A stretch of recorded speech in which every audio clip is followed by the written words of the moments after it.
Hey,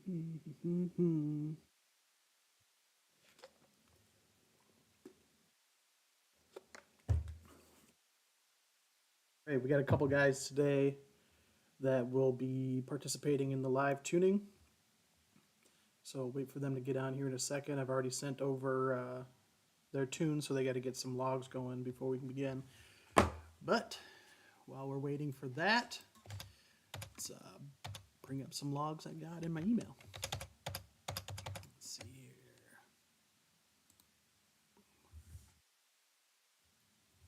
All right, I did launch all the information regarding live tuning today on Facebook and Instagram. So if you want to hop over to Facebook, on my personal profile, you can see all the write-up and how to join in on these live tuning streams, and also made some updates to tuning options. So the single tune used to be $300, it's now $200, and the dual fuel pro tune used to be $350, and that's $300 now.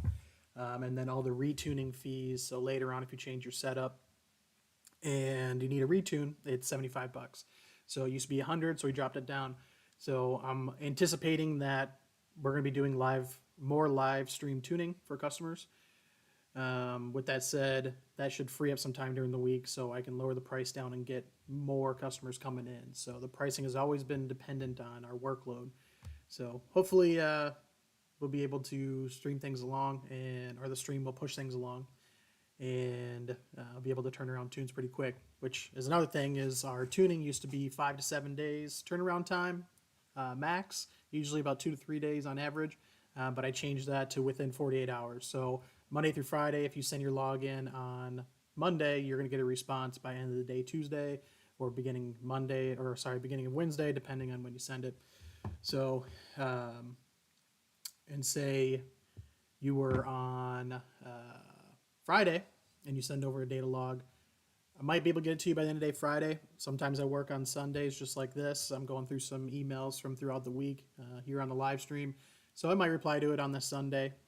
If not, you'll get it first thing on Monday. So, but moving along here, I'm going to drop some data logs in and have a look.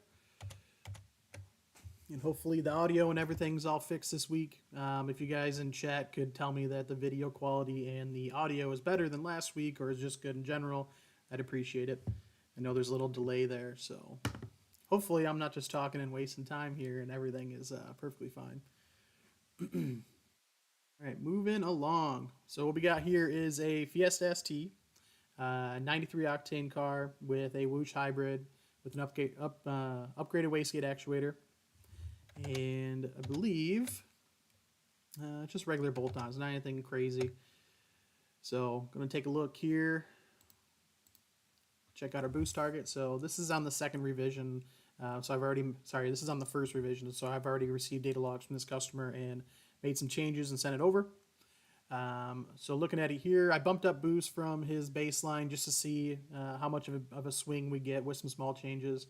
So the white line there is boost pre-throttle, and the red line is boost pre-throttle. That's what we're targeting there. So that's our desired. So this one here looks like we're gonna need to bump boost up, so it's still a little short. And usually on 93 octane with like a Whoosh hybrid, we're usually targeting like around 24, 25 PSI, as long as the fuel quality is good. And then that'll tell us about the fuel here is the timing. So some people that tune with other guys, they might wonder why we don't require ignition correction to be logged and only ignition timing per cylinder. And the reason for that is if there was any correction in any of the timing here, if there was any ignition correction, say right here there was a -1 ignition timing correction, I would see that. We would have a big drop right here and I'd know that it's correcting. So I like to look at all 4 cylinders timing overall and see if they're all consistent. So you can see here on this car, fuel quality is good, boost is still low. So when we turn up boost, you might get a correction here or there. We have to make some adjustments. But for now, the timing's spot on. We just have this small dip here at peak torque, which is normal. This is a tip-in adjustment, so this prevents knock when you hit that peak point there. And there's also a big load swing there. So everything's based on load. We got to submit it for them. So everything's based on load. So there's a big change in load here, so that's another reason why you have a small change in timing. But all of his timing is perfect, and we'll take a look at fueling. Fueling's flat and spot on, so we're good there.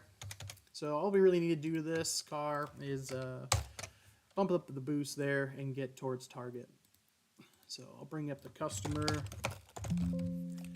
I don't the tuning software too much on the live streams just because there's little, I don't like the word, but proprietary data there. So the way I set up all my timing tables, my boost tables, stuff like that, I kind of keep that stuff hidden. But if I'm kind of showing something and going over and giving some technical information on the tuning software, I will bring it up on the screen. So also there's a little bit of privacy there. I don't want people seeing customers' names and stuff like that. So you won't see the actual changes that I make. I guess this customer doesn't exist for some reason. Because his email name is different than his actual name. So we will have to bring that up. All right, well, I'm crossing my fingers that the video quality and everything is fine. So I haven't seen any comments yet of people saying that it's crap. So I'm just I'm praying that I'm not wasting time here with shoddy audio quality. I know the keyboard's a little clacky, but I'm sorry. I bought a quieter one. My other one was a gaming keyboard that was even louder. So this one's a little bit quieter, but I type so damn fast, and I got big old fat sausage fingers, so it's always going to be a little loud. But going back to it here, we're going to need to bump up customer's boost here. So I work in percentages. Most tuners work in percentages. So looking at here, if we were to add, all right, Chris, I appreciate it. Looks good and sounds good. Hopefully the quality's better too. I kind of bumped everything up from last week's stream. So sorry, ADD kicking in. So we're just looking at, I work at percentages here. So I kind of look at our targets being 37.75 or 39.75, and we are reaching about 35. So I know we got about 10-ish roughly discrepancy there percentage wise. So I will bring up the calculator about 10-15%. So we'll bump up. I don't just go straight for the dead on target. There's about a 15% discrepancy there. I'm not going to add 15% more boost. It doesn't 100% work out that way, so I like to just take it in steps. So we're going to bump this up about 10% to get them up towards our boost target, and then I'll just kind of fine tune it and adjust it small from there. So you'll see me kind of looking away and everything here. That's because I'm working in the software. And I will read the customer's email quick, see if there's any other things that you look out for. So he's got a local drag strip that he's at frequently. When we get close to finishing the car, it would be possible to log a pass there and send it to you wherever you think we can point. We're at that point in the tuning process wise. Mostly just for peace of mind, and I'm a little uncomfortable going 80 plus on the street in a car, which takes a little longer to get up there. I have quite a few points on my license, so I get it. But yeah, if you are a customer that goes to the track, even autocross or road course, I have no problem. You don't have to ask. You can go out and you can record a session, run a couple passes, and maybe even if you give me enough heads up, I can be available to you when you're at the drag strip or at one of these race events, and I can make adjustments if while you're out there. So especially drag racing, the scenario is a little different when you're doing pulls in the street and doing like dead stop logs or dig pulls. So I've tuned a lot of cars in the past while they're at the drag strip, and yeah, so we just get the car dialed in specifically for what they're doing. And like, again, you don't need to ask. You can just send those over and say, hey, here's a couple logs I took at the drag strip. Can you take a look at them? Any improvements? You have any recommendations? No problem. I like looking at those, and it also gives me more data to make sure the cars run 100% where it should be. So I'm just going to shoot this over to him real quick and let him know that it's not an issue. Sure thing. Shoot some logs whenever we are finished and you are at the track. New tune attached. Again. Right. So we got that over to that customer. All right, let me take a look here to see where these guys are at. Sending to now. All right. I'm going to check to make sure that the other guy received it. And we can live tune his car here as well. So switch over to my ugly face. And I'm going to bust open this email from this customer that just sent over a request that's going to do some live tuning with us. All right. Refresh the old email. All right, Joey. Hopefully you're watching. I know. Got to do a couple things at once. Got to make sure I'm messaging him on Instagram and make sure he can see everything. I like to kind of talk to everybody that I'm live tuning right now through the YouTube chat. Makes it a little easier so I'm not playing on my phone. Okay, he is watching. So Joey is a new customer, signed up today to specifically take part in the live tuning. And that's really what I'm after. I'm really hoping a lot of people see the benefit in this and can get their car tuned in one day, and also frees up some time for me during the week so I can build some more engines and get some more content up on YouTube as well. So Joey here has a 2018 Mustang EcoBoost. It is an automatic. So I'm going to switch over real quick to the tune screen just so you guys see what I'm doing here. So for whatever reason, the little box doesn't show up on the live stream here. So that's weird. Anyways, I'm floating around a little box. I guess that doesn't really matter now. So there's a little box that pops up, and I got to select, USDM or EDM or Chinese market, even Australian market for some cars. I got to select I get to select where the vehicle's from. Then I got to select the year, the vehicle itself, what transmission it has, stuff like that. So when you submit a tune request and you see that line where I request the vehicle, installed vehicle information, that is the reason why, because the ROMs are different for each car. So I have to specifically pick your vehicle in the software before I can even begin tuning it. So his is a USDM Mustang, 2018, automatic, and his emissions restrictions or standards, that's how they base all these ECUs, is 50 state legal. So there's, at the end of your number there on installed vehicle, you'll see something in parentheses like 49S or 50S or even 50S PP. 50S is 50 state legal emissions, so that includes California. If it was 49S or 48S, you'd be looking at every state emissions legal compliance besides California and New York. And then the PP is performance pack, and that's only a Mustang thing. And Focus RSs, you'll see R134A or R1234YF. That's actually related to the AC that's in the system. Don't know why, but they do designate the ECU ROM based on the air conditioning refrigerant that's in it. So we're going to bust open a Mustang ROM here. And he's running 91 octane. So I have a base map that I run off of. Most tuners do. If they don't, it's stupid not to. So we have a tune that's kind of it's like 85% of the way there. And then all the modifications that are listed out in his tune request. In his tune request is where we make those changes and get the base map a little bit closer for their setup. And then they'll send off, or I'll send out the tune. They'll go do their data logs, and we'll make changes from there. So he's on 91 octane, and he is running a BorgWarner EFR 7163. I'm assuming he's using it says it right there. He's using a CPE turbo kit. So what we need to do there is we need to account for his turbo kit. So base maps are all made for stock turbo cars. So the first thing I want to do is I want to make sure that we set up all the boost control specifically for his turbo kit. So you can't just run stock turbo boost settings for a big turbo kit. It would just run way too much boost if you don't account for it. So because it's in 2018, the Cobb software doesn't allow any custom wastegate. Yeah, I know, crazy ECU based on AC. I know, it's just ridiculous. But anyways, 2018 Plus doesn't get as many features as a 2015, 2017 EcoBoost Mustang.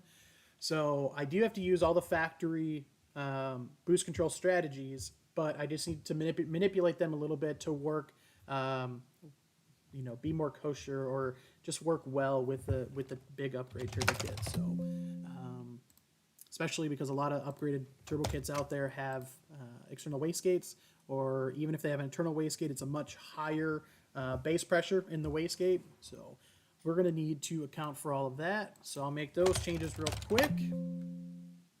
Also running on 91, we need to make sure that we set a a reasonable boost limit on it.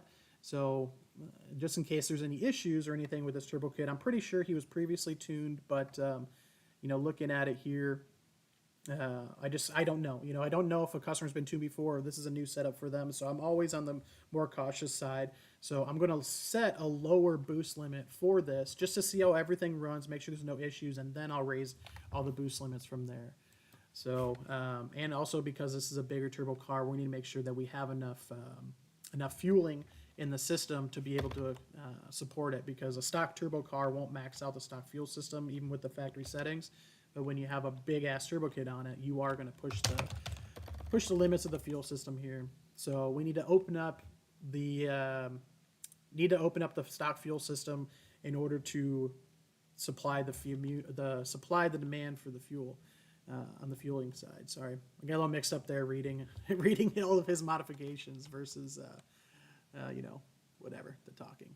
So we need to increase rail pressure. So we need more pressure at the rail. So we're going to bump that up there. Another thing we need to do is we need to make sure that the injectors are staying open longer during the intake and compression cycles. That way we get as much fueling in there as possible so he does not go lean during a pull. So we'll open up the actual range, and it's all based on crank angle. So as long as starting at the intake's going down, compression's going up, you need to start spraying fuel while the intake is pulling in air, and you can continue on a direct injection car spraying during the compression stroke as well. That's a benefit of a direct injection car. You have a longer window for fueling. So we'll open up that window to make sure he gets enough fuel in there. Looking at it as well, going through his list, he has a Mac 3-port boost controller. So not something I really recommend. I'd recommend a stock boost control solenoid because there is no reason to upgrade it. You can run the factory boost control solenoid up to 700, 800 horsepower. So when you're using a 3-port boost controller, you're losing a lot of resolution because the factory ECU can't really control a 3-port. There's there's a very small selection of tables associated with the wastegate boost control solenoid, and one of them is frequency, which is how you kind of adjust your range and resolution for an aftermarket solenoid. But unfortunately, in the stock ECU, the frequency doesn't really go down low enough. So we're gonna have a tight window. I might actually take a few revisions to even see a boost change when we start tuning it. So I am going to pull back basically the whole wastegate duty cycle table and make sure that we don't overboost this thing right off the bat. So we're gonna take big amounts of boost out, and we'll just increase it from there. So we'll start there. We got the fueling where we want. We've got timing where we want for 91 octane. Make sure all of his stuff is accounted for. It's got upgraded fuel pump as well. So this one's a little bit more complex. Usually I can bust through these real quick. So and he has an HKS blow-off valve, so we're just going to disable the factory bypass valve.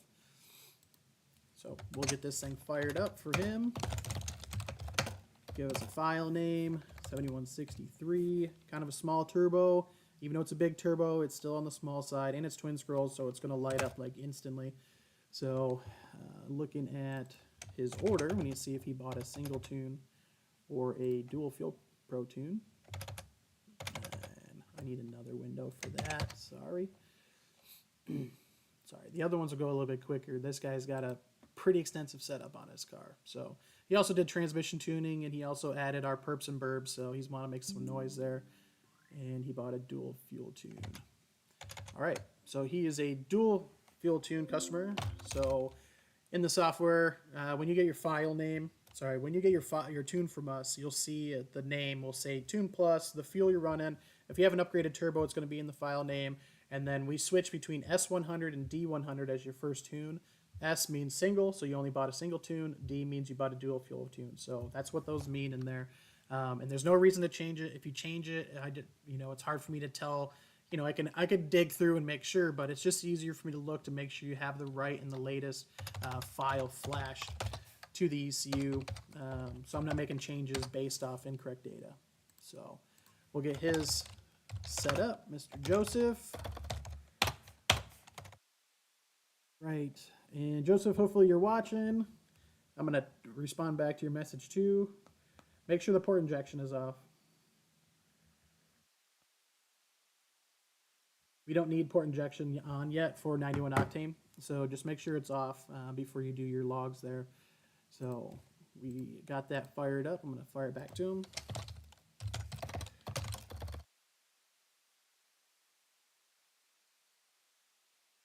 And 2018 Plus doesn't have map switching on the EcoBoost Mustangs.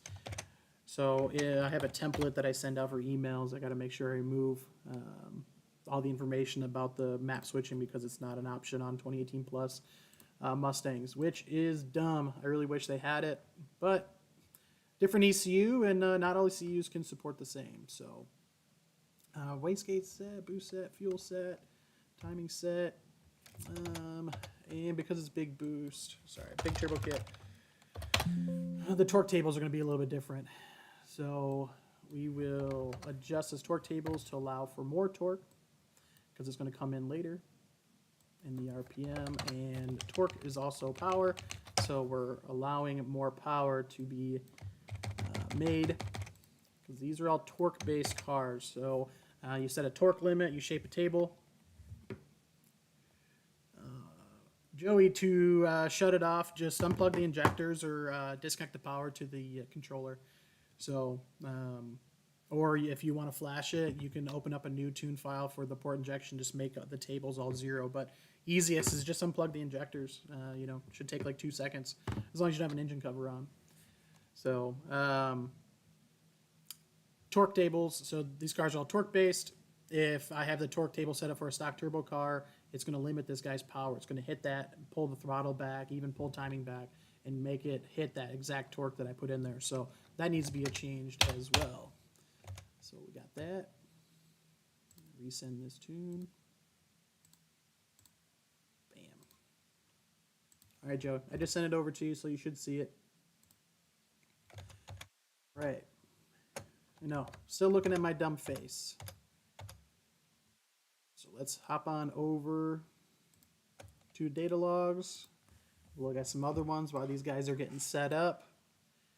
They kind of jumped on last minute here, or else we would already have their tunes done and already be looking at their logs. So what we're looking at here is a Fiesta ST. It's got a GTX 2860 on it.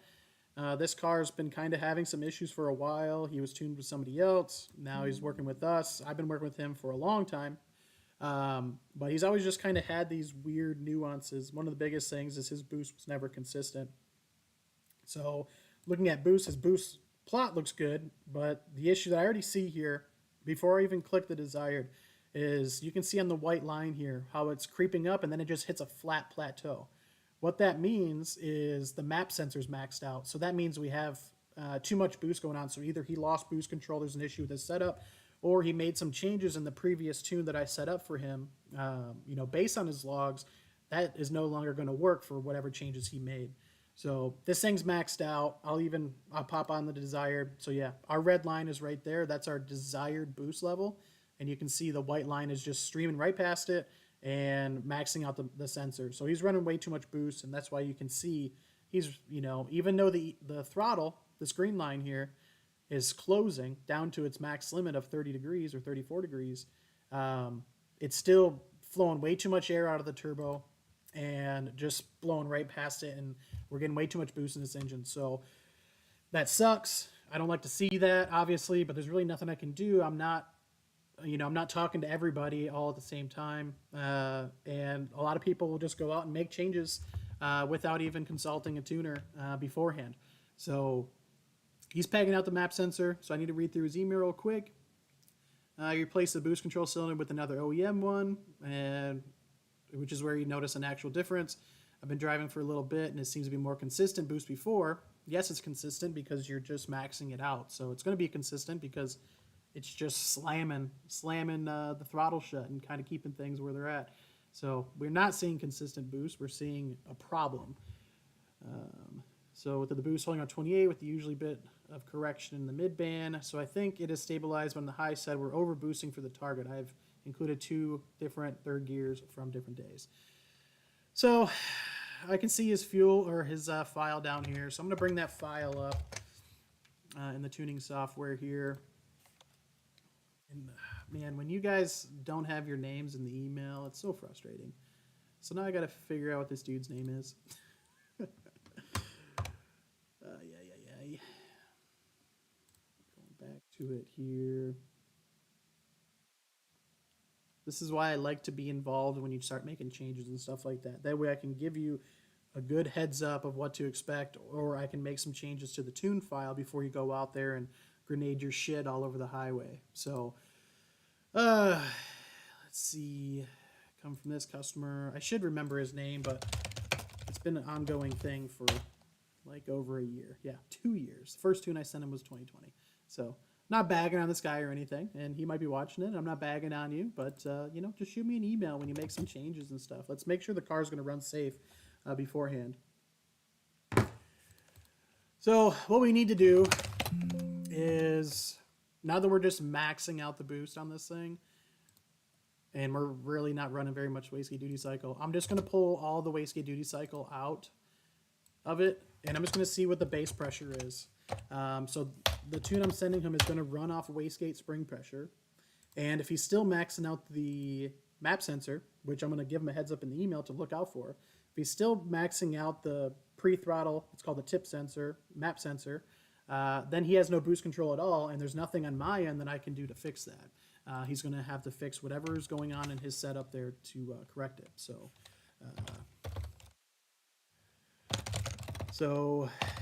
definitely some major overboost. Looks like you have no boost control at all. Attached is a new tune with setup for base spring pressure to see if it gets back down in a controllable range. If it doesn't, you know you have a boost control issue that needs to be resolved. I know, replying to emails on a live stream is boring, but I'm not just going to make these changes and go back and re-mail everybody. So, log the tune attached. Let's see where we get. So let me hop on over, see if anybody's asking any questions or anything. Let's see here. Any way you can screen share some of this? Yeah, I mean, I am screen sharing right now. You might have asked that when I was just looking at my face. So we're looking at a log there right now.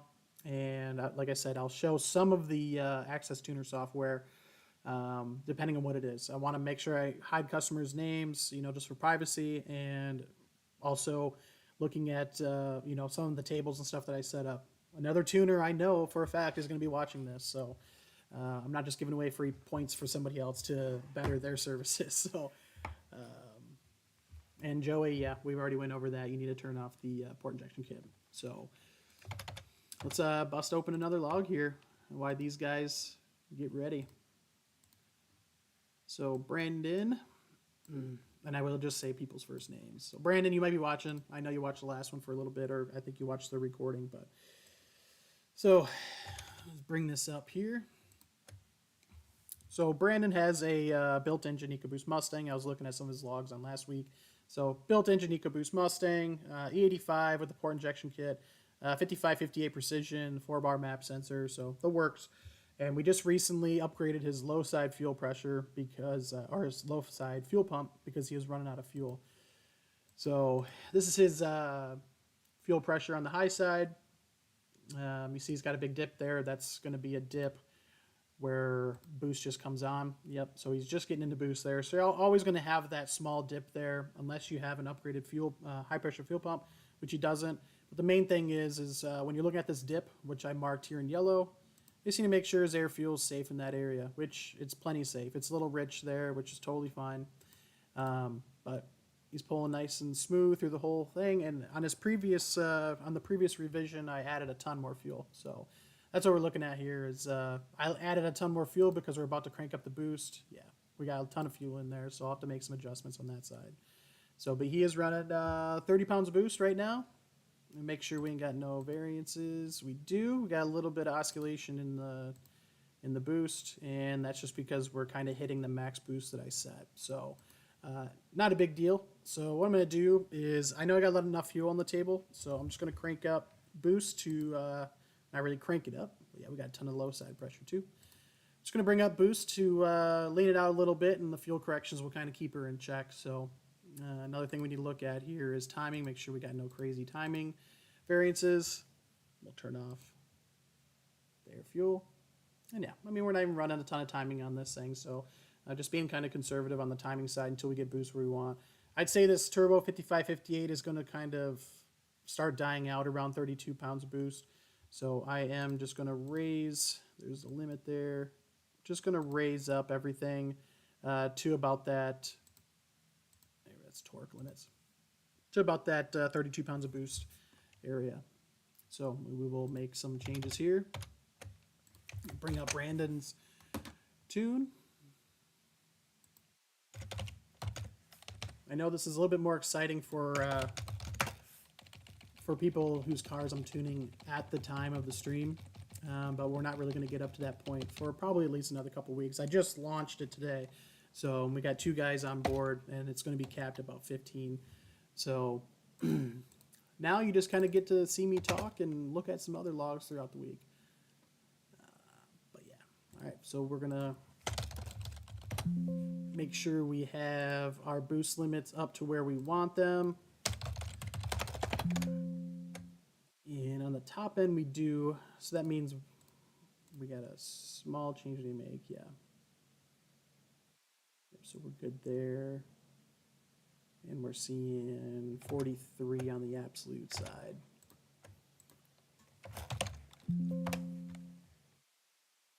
First step, getting in here, let me check, see where all of our limiters are at. Other tuners are just gonna, I mean, literally just set all the limiters to the max and it makes whatever it makes, but that's not something I'm interested in doing. Process might take, an extra log or 2, but we're being safe through the process. I'm not just trying to rip tunes out the door. I want to make sure that everything is safe so I don't run into any issues. And we're clipping the load limit a little bit here. That's why we had that little variance in the throttle. So we're just going to have to raise the load limits up a little bit too. So we'll start with that actually. And I'll switch over to the software real quick. So look at the software here.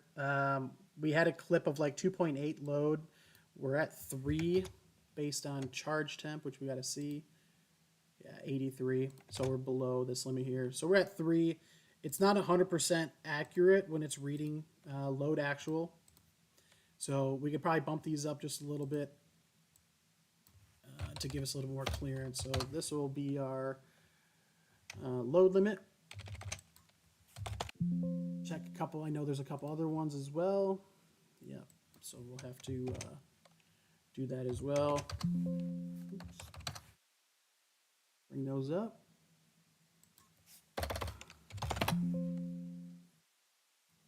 Yeah, all these here too. Looking at it. Okay. So these tables here don't even really matter. They don't really do much. There's other limiters in front of them. But if these are the lowest number out of all the load tables, then it's going to trigger. So this is one of the nuances of Ford tuning is there are 16 tables here and I need to make changes to all 16. So I literally have to click and paste every single fucking one, which sucks. But wish there was a faster way to do it, but there is not. So welcome to my life. We do that, and there's usually a clip too for the compressor outlet temperature limit, and yeah, there's a clip there. So we just move that one out of the way. It's not really necessary, especially running an aftermarket turbo. So we need to make sure that we get all the limits out of the way. I'm just going to bring boost up just a slight hair over. So switch you back. Let me look at the log here.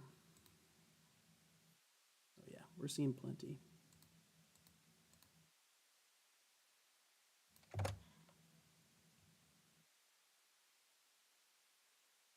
So I'm just going to give him about 5% more boost. We probably need about, yeah, I'd say we need about 5% more boost. So I'm actually just going to go a hair under 5%. That way we don't just slam right into the limit, and I want to get a little bit closer and then adjust from there. Cool. And one of the guys that's joining today with the live tuning is flashing his car, so we're good there. Brandon, I'm going to give you some boost. And we got plenty of fuel, so we got to worry about that. And timing is spot on as well. So I'm just going to shoot that back to him and have him relog it. Bam, bam.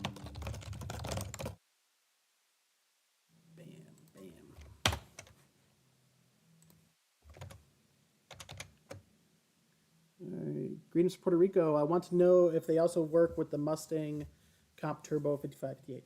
Yeah, so this is a question in the chat here. We'll just bring it up in my dumb face. So Mustang Life, yeah, tuning that setup is not a big deal, but I do want to touch base on that Comp Turbo. So that Comp Turbo, if you're using their bolt-on turbo, their one that's a direct place to the factory one is called a stock frame turbo. If you're using that turbo, the chances of it failing are like 90%. It's not great, obviously, but everybody I know that has had that turbo, it has failed. They switched over NX2, almost every single one of them. So Comp Turbo was kind of replacing those and repaired them as they went. But some guys' center housings of their turbos were literally falling out while they're driving down the road, and they were just being held on by the oil feed lines and drain lines. So we can tune that setup. I would just recommend that you set it up, do a different turbo on it, because you have the chance of that turbo actually failing, the compressor wheel rubbing on the compressor cover and sending aluminum shavings into your engine. So hopefully you're not talking about that turbo, and you're talking about one of their like T3, T4 setup turbos, which is like their upgraded turbos, universals.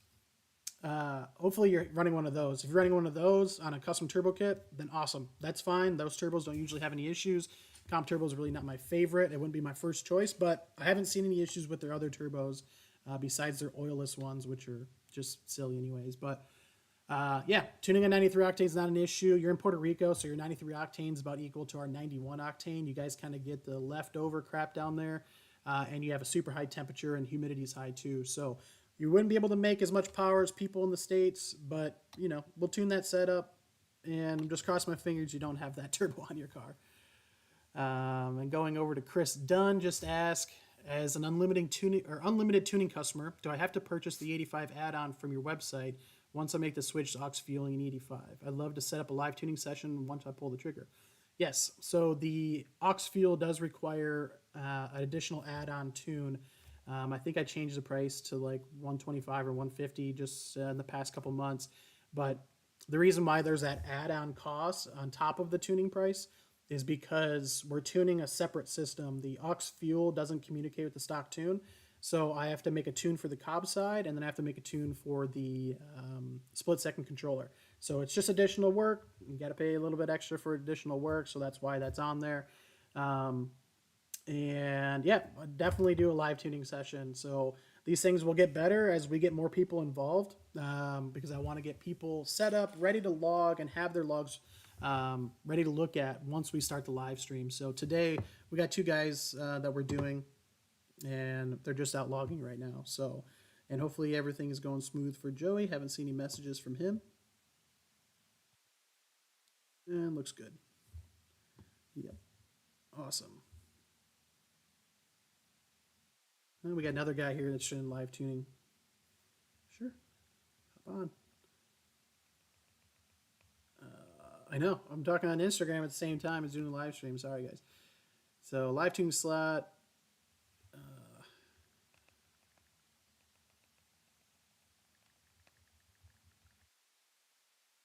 Cool. We'll get another guy on here. And no problem, Chris. So, let's look at another log. Bam. We'll just use these to fill the gaps. I got a ton of them.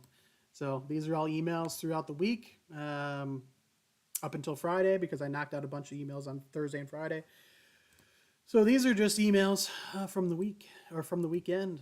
So we'll use these to fill the time. Hopefully they're interesting. Hopefully I'm not going into too much detail and it's boring. So this is an international customer. He's in Russia. He's got a built engine from another company, NX2 precision upgrade for his EcoBoost Mustang. And it has an XDI pump and XDI injectors in it. So I'm looking at the file name. there, and you can see 100 RON fuel. That's 93 octane. It's just what they call it overseas. Pretty much, we're the only country that uses octane in Canada. So looking at his setup here, this is his first base map on a built engine setup. It didn't really provide any other information at all. Yeah, just kind of sent over the log and that was it. And it looks like he may have missed the instructions to set up the data logs to read in standard or imperial units. So everything's in bar right now. So now I need to wrap my head around bar real quick. So that's our desired boost up there in purple, and the pink or peaches line is what it's actually making. And those are absolute numbers. I mentioned that last week, but these are absolute numbers. So you got to take barometric pressure off of it. You're not seeing Fiestas running 40 psi of boost. That's the absolute measurement. So boost is factored without barometric pressure. So looking at him, he's only making about 14 psi roughly. So we're well under boost levels here. So we're gonna need to bust that up. That's another issue with looking at bar. We just slammed the boost line way down here because it's such a small value. So I'll just get these out of the way. We'll just have a look at his timing. His timing is all consistent, no corrections, hitting decent numbers for 100 octane. And we'll just take a look at fueling. Fueling, definitely on the rich side.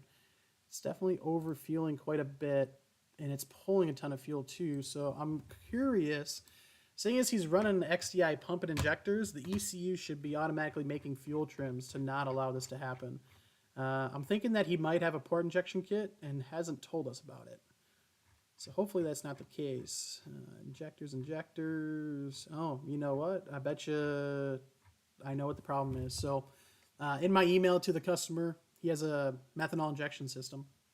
That's where tuning international customers with English being a second language. I wish I could speak more languages, but I do not. Yeah, so more than likely what's happening here is he's got the methanol injection on. And it is just dumping methanol into the system here, which is terrible for a new engine. So this is a brand new engine that he had built by somebody else.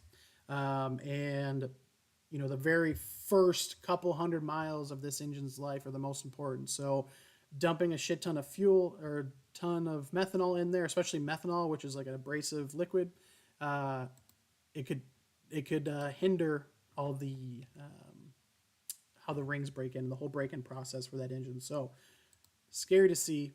So I'm going to have to reply back to this customer and make sure that the methanol injection is off 100% before I make any changes to this tune. I don't want to make changes assuming that the methanol injection's on and there's another issue here. So the methanol injection system turned off.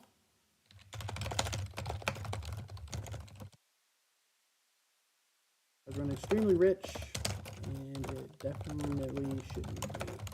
Yeah, I set up all the fueling and everything properly in the tune, so he should not be running rich. There's another outside factor, port injection or methanol injection, and because he listed methanol injection in his mods, even though I told him to turn it off, it looks like it might be on.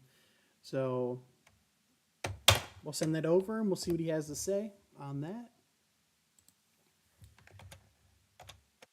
Let's see, Mustang Life. Okay, thanks for the advice, but I already bought it, and I also have a radium injection with Deechworks 100,000 cc or 1,000 cc injectors in split second. So yeah, depending on the fuel you're going to be running, you're not going to need port injection unless you're running 85. If you just have 93 octane and running that turbo on a stock engine, the stock fuel system is more than enough. Stock fuel system can go up to like 450 horsepower. But if you want to run 85, then yeah, you'll need it. But if you bought that turbo and it's not installed, return it. 100% return it. Go on the Facebook groups, go in all the Facebook forums, Mustang forums, and look at the comp turbo. Look how many people have had issues with it. Save yourself the hassle, return it. More than likely, you probably bought it from somebody that's not even around anymore. But hopefully you can get a refund on that. I do not recommend installing that turbo at all. It's going to fail. Like I said, 90%. That 10% that who hasn't failed yet, it's just going to fail eventually. So the biggest issue that I saw on there is that instead of casting the turbine wheel, the turbine housing bigger to accept that turbine, to accept that turbine wheel. They just casted a factory one and then machined it out. Well, now it's machined out too big. Now all the material around that turbine housing is thin and it's breaking off. The weight of the turbo is actually causing it to fail. So it's just going to snap right off of the turbine housing. I had some pictures, but it's been a while. Nobody really uses that turbo anymore. So yeah, I mean, you can run it. I'm gonna have you sign a waiver because that could easily take out the engine from the failure, especially with explain the compressor wheel rubbing. So yeah, it's up to you. We'll tune it, but definitely have to sign a waiver for that one because I do not want to be held liable for some turbo failing and taking out your engine. So switching over to another log here. This is a customer with our built engine in it. Has a 5858 map turbo kit on it, XDI pump, XDI injectors, 4-bar sensor, blah, blah, blah. Just on 93 octane. He had no boost control previously, and we found out that the boost control solenoid wasn't even hooked up. So we're starting off small here, looking at our desired boost here in blue, and looking at the red line there of our actual boost. So pretty damn close right off the base map. Pretty damn close. And looking at fuel, and we got plenty of fuel with XDI pump and injectors. That's overkill for 93 octane on this setup, but needed for when he runs the 85, which I know he's going to be doing. So in our first car with some ignition corrections. So looking at it here, we got ignition corrections the whole way. And because we're not really running that much boost and we're on a built engine, which our piston design on our built engines allows us to run more timing based on the dish design or the dome design. So this is a fuel quality issue or a spark plug issue. So I'm going to have him double check the plugs first and also see what kind of fuel he's running. So I can't make any changes here until we see if we make any progress with checking the plugs and changing the fuel. If the plugs are fine and he doesn't really have access to better fuel, then I'm going to have to make adjustments to this tune here. We'll have to pull timing down until it stops knocking, but we're not even running that much timing. So there's definitely an issue here. And his octane adjust ratio, I mean, you probably can't see it because the font's small, but the pink line, and Jesus, I'm so used to so many lines and not realizing you guys probably can't see what the hell's going on. This pink line here is octane adjust ratio, which accounts for knock. So if it sees knock, it pulls back and it continues to remove X amount of timing until the knock goes away and it'll add the timing back. So looking at it, it's supposed to be at -1. It's at -0.88. So it's pulling 5 degrees times 0.88. And that gives us our overall timing that it's actually adding. So it's pulling about a degree-ish of timing, I would say. I'm going to do the math on that. 5 times 0.88. Yeah, so 0.6 degrees. So it's not pulling a lot, but it's still knocking in this pull. So likely after this pull, it dropped again, which it did. You can see it right there at the end. It went from 0.88 to 0.81. So, so even on the next pull, it might not knock as much because the base timing has been reduced by or octane adjust ratio. So we need to have this customer check plugs. Getting some knock. Going to need to check the plugs and fuel quality. Plug should be NGK 6510 or I don't even know if that's how you pronounce it correctly. I don't even care. I just call them Ruthies. So NGK Ruthiums and around 0.026 gap. Plugs are good. Then you have a fuel quality issue, which another thing I just remembered, I'm pretty sure this customer's in Oregon or Washington, and they don't have 93 there. They have 92. So he said he was running 93, so I tuned it for 93. It's probably a 92, which isn't a huge deal because they're not running a lot of timing yet. But I'll have to keep that in mind in the future when we fix this issue here. So if plugs are good, then you have a fuel quality issue that needs to be sorted. Not making any changes until you confirm back. Yes, writing emails on live stream is very exciting. I know. So we got any questions? No questions. Moving on. Got some more logs in there. I'm going to check to see if customer has sent over a log yet. Not yet. So we'll bust open another tune here. All right, so looking at one here.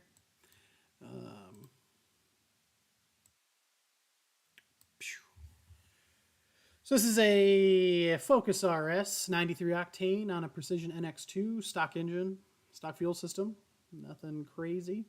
And this here, I'll kind of point that out, is this is a common thing with NX2 turbos.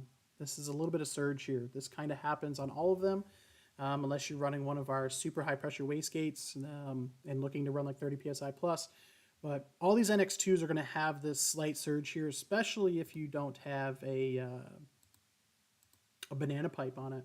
If you don't have a catless downpipe on it, which I'm pretty sure this is. Probably actually looking at spool, it's a little bit later in the RPM, and he's at near sea level. So it's a little bit later spool, so more than likely it's a catted. So I'll just have to look at his mod list real quick. See, I like to just be sure.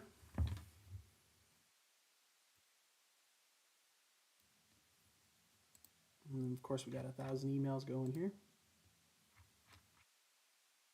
Yep, NX2.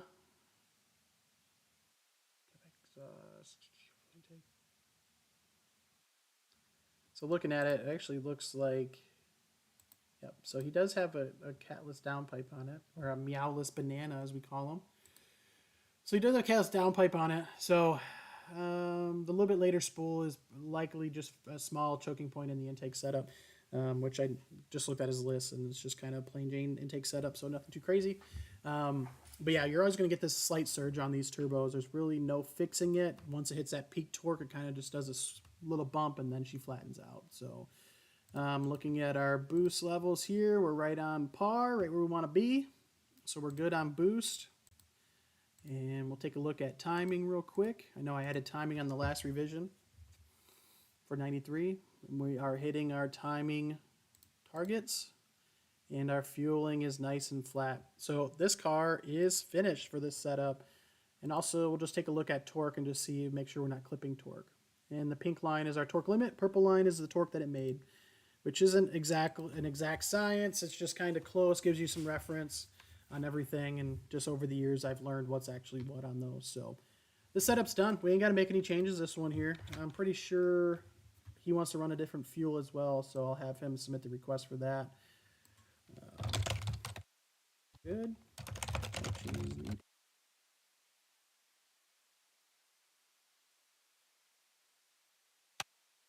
All right, got that one sorted here.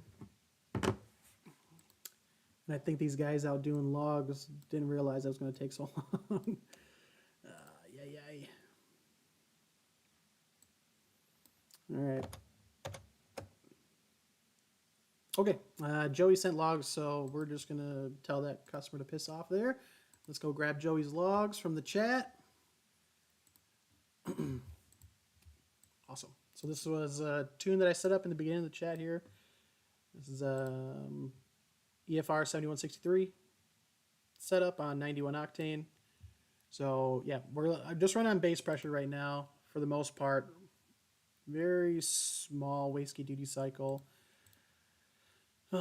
So Joey, you're watching here. One thing I want to mention is you have a 14 psi wastegate on your turbo setup. You could really benefit of going up to like 18, 19 psi. I always run a super high wastegate spring pressure on these, and that's because it's twin scroll, so it has a ton of turbine pressure in it.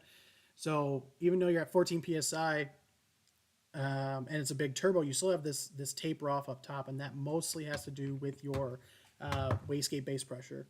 So we're only seeing about a peak of 19 down low, and then it drops down. Usually the bigger turbo setup, you'll see a little bit of creep up top. But you have the opposite, and that's a sign of the wastegate spring pressure being a little soft. So we can definitely still work with this, but if you're looking to get big power later, I think we're going to run E85 in this car more than likely, hence the port injection. If you really want to make big power out of this car with that 7163, which 7063 is still small, but yeah, you can make like 450 on these things if you really let them scream. So I'd get some more spring pressure in there, add another turn or two of preload to the wastegate actuator. But let's get your tune up here. And we will add some more boost and send you back on your way to do some more logs.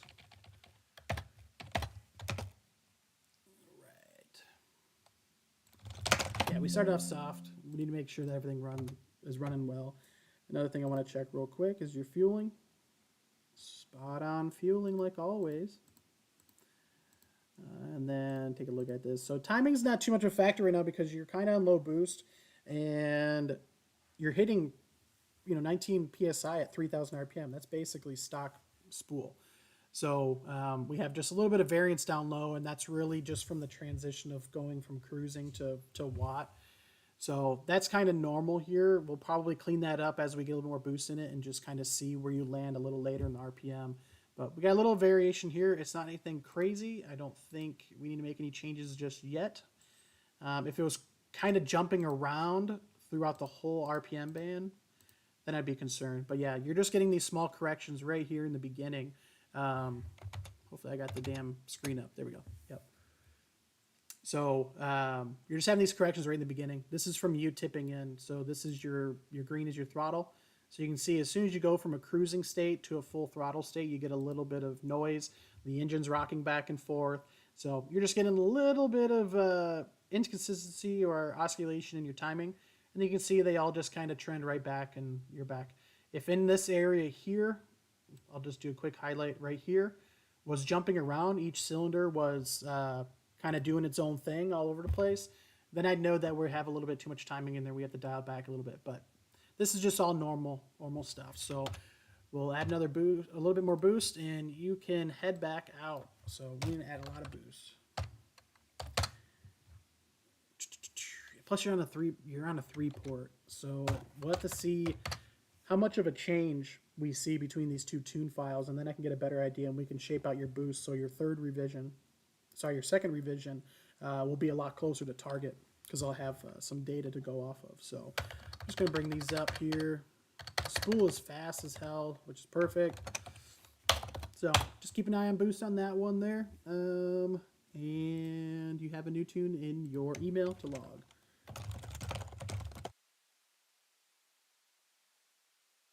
And you don't have to do 2 logs. Just go ahead and do 1. Send it back over. We'll do a couple of different logs towards the end when we get a little bit closer to our boost target. So you have an email in your inbox. Go ahead and go flash that sucker.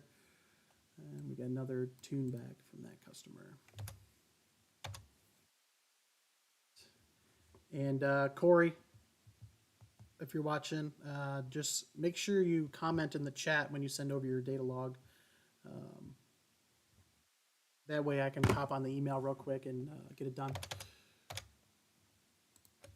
All right, let's get another log in here.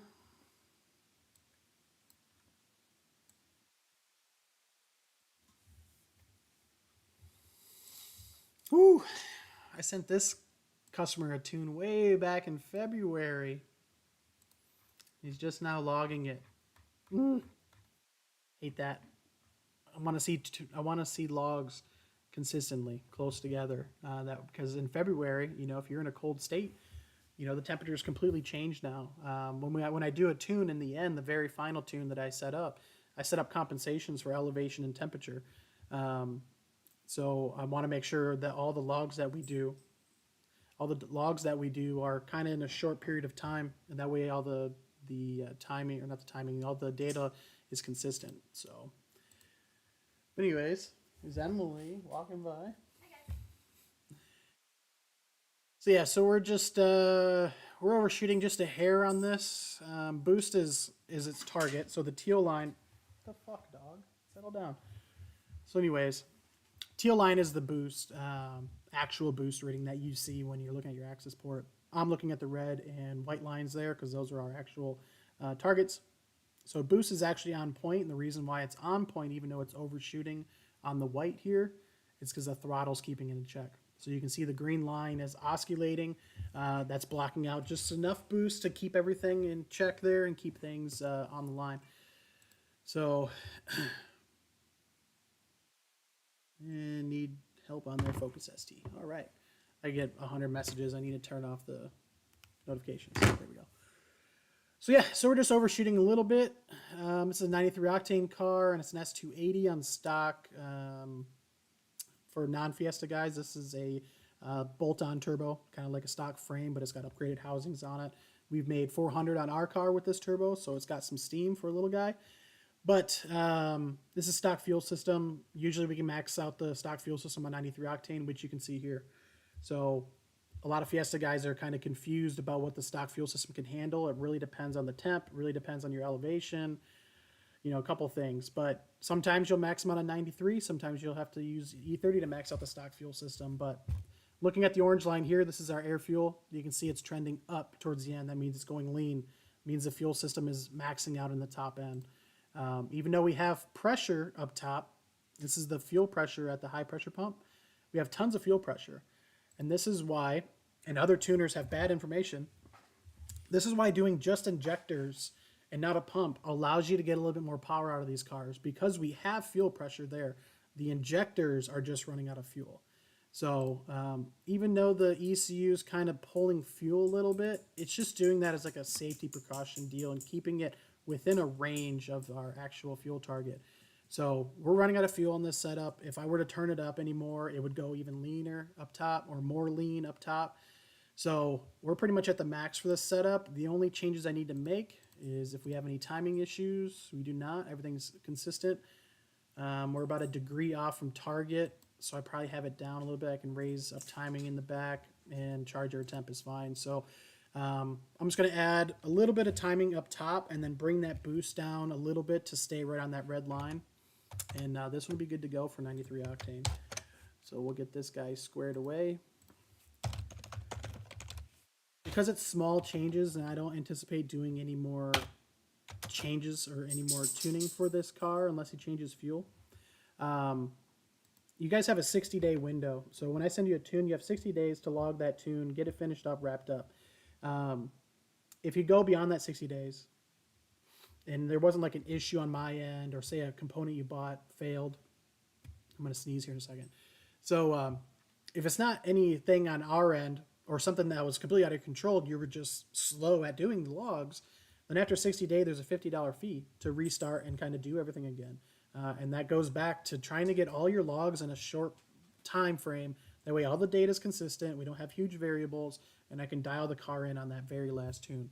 So I'm not going to make a ton of changes on this, and I'm very lenient on that restart fee. So I'm not going to tell this guy he needs to pay this $50 for me to send him the tune. It's just, you know, I'm already making the changes. I'm already looking at it. We're already done. There's no other changes beyond that. So I'm just going to send this over to him, and we'll wrap up that 93 tune and be good to go. So I'll taper that boost off just a little bit up top. Not much, just needs a little bit. And he will be all set to go on 93 octane until he does some fuel upgrades. So realistically, even if he does injectors and he keeps 93 octane, he's not going to see a big jump in power. It'll just kind of keep fueling in check.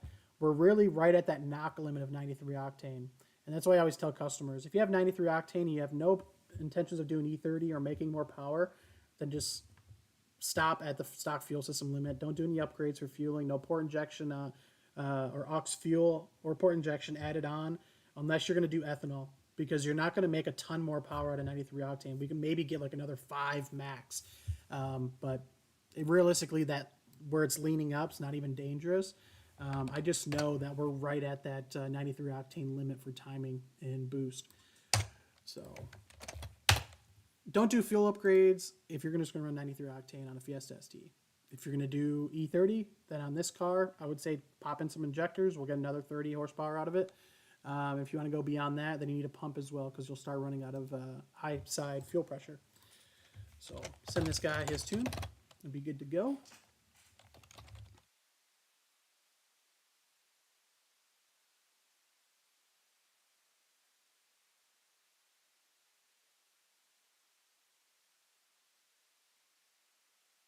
Are maxing out the stock fuel system. E30, E40, you'll need to do some fuel upgrades beforehand. Injectors will net you about 30 more horsepower, and pump injectors give you about another horsepower before you reach the limit of the stock engine. So Fiesta ST stock engines really only good for about 350 horsepower. Beyond that, you're kind of pushing the limit. I've made over 400 on the stock engine, but it's not realistic for everybody. And I don't want to send unrealistic expectations out there like other companies do. Guys like, oh, we made 430, 450, or whatever on a stock engine Fiesta ST. Great. Eventually, it's going to grenade and shit itself. And now you just made a bunch of customers think that's okay, that it's going to be fine forever, because these companies are not going to tell you when they blow up their test car. They're just going to disappear, or they're just going to throw another stock engine in it and then go back out there and do it again until it blows up again. Or they're just going to do a build. So when you see Fiesta STs making over 400 horsepower, it's just going to explode eventually. And no matter what you do, I don't care, what anybody else says. It's going to fail. We have our own ST. I push it to its limits. I found its limits. I know how to address the issues with these engines. So 350 wheel horsepower, perfect for a Fiesta ST. You don't really need much more unless you're trying to race the thing. And if you want more on stock engine, just expect some issues to come up. And one of them being a rod outside of the block, more than likely. So pump injectors, Fiesta ST, run E50, get you about 350 wheel horsepower, mint. Don't push it.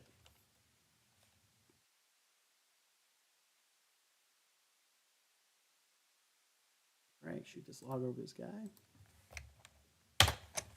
All right, got that one done, and I know Corey said he sent over some logs, so we'll get him loaded up, because I know he's watching.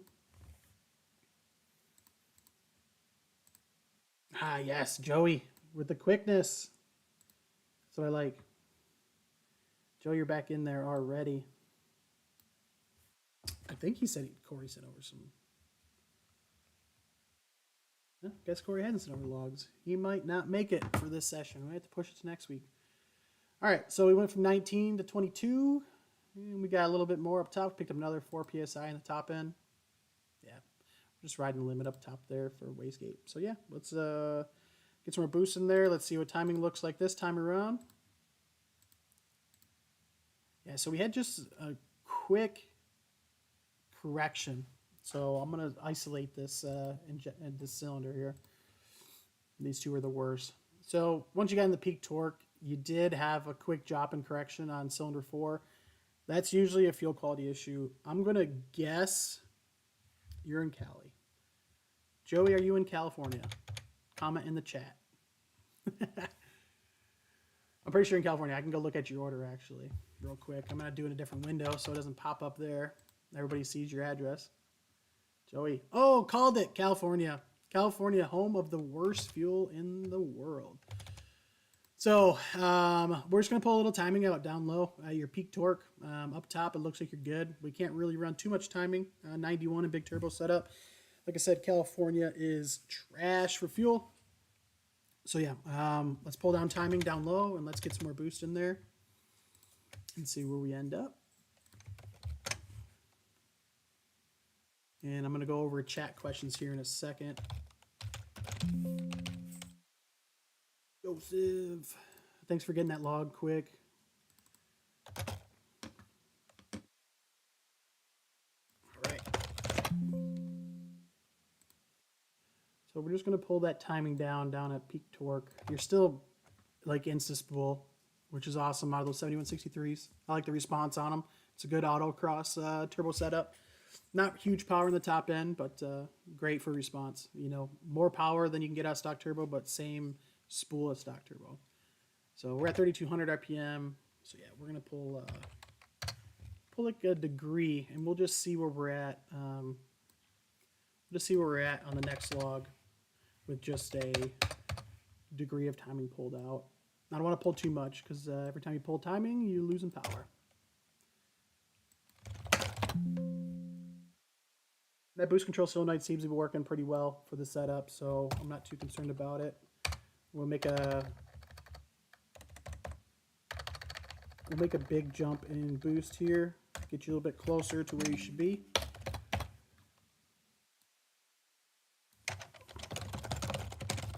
All right, Joey, you got an email in your inbox?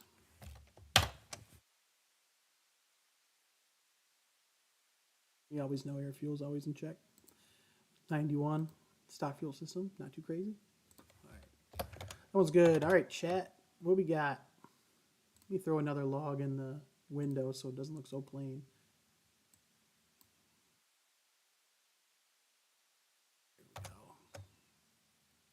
All right, have you done any Fiesta tunes with those Jaguar injectors? How comparable to the 30% Bosch ones are they? All right, so TJ, the 30% Bosch injectors are Jaguar injectors. There's no difference between them. The issue is Jaguar injectors have the wrong install height for the seal.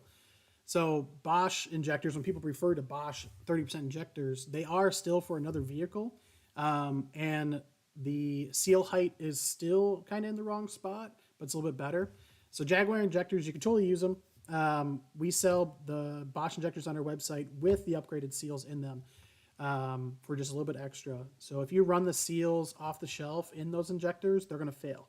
You're going to burn them up. They're going to just disappear, and you're going to have a cylinder misfire for whatever injector had that seal fail. So if you want upgraded injectors, you can totally do the Jaguar ones. But realistically, there's a reason why we sell the injectors as a Bosch injector with the upgraded seal, so you don't run into issues with those Jaguar ones.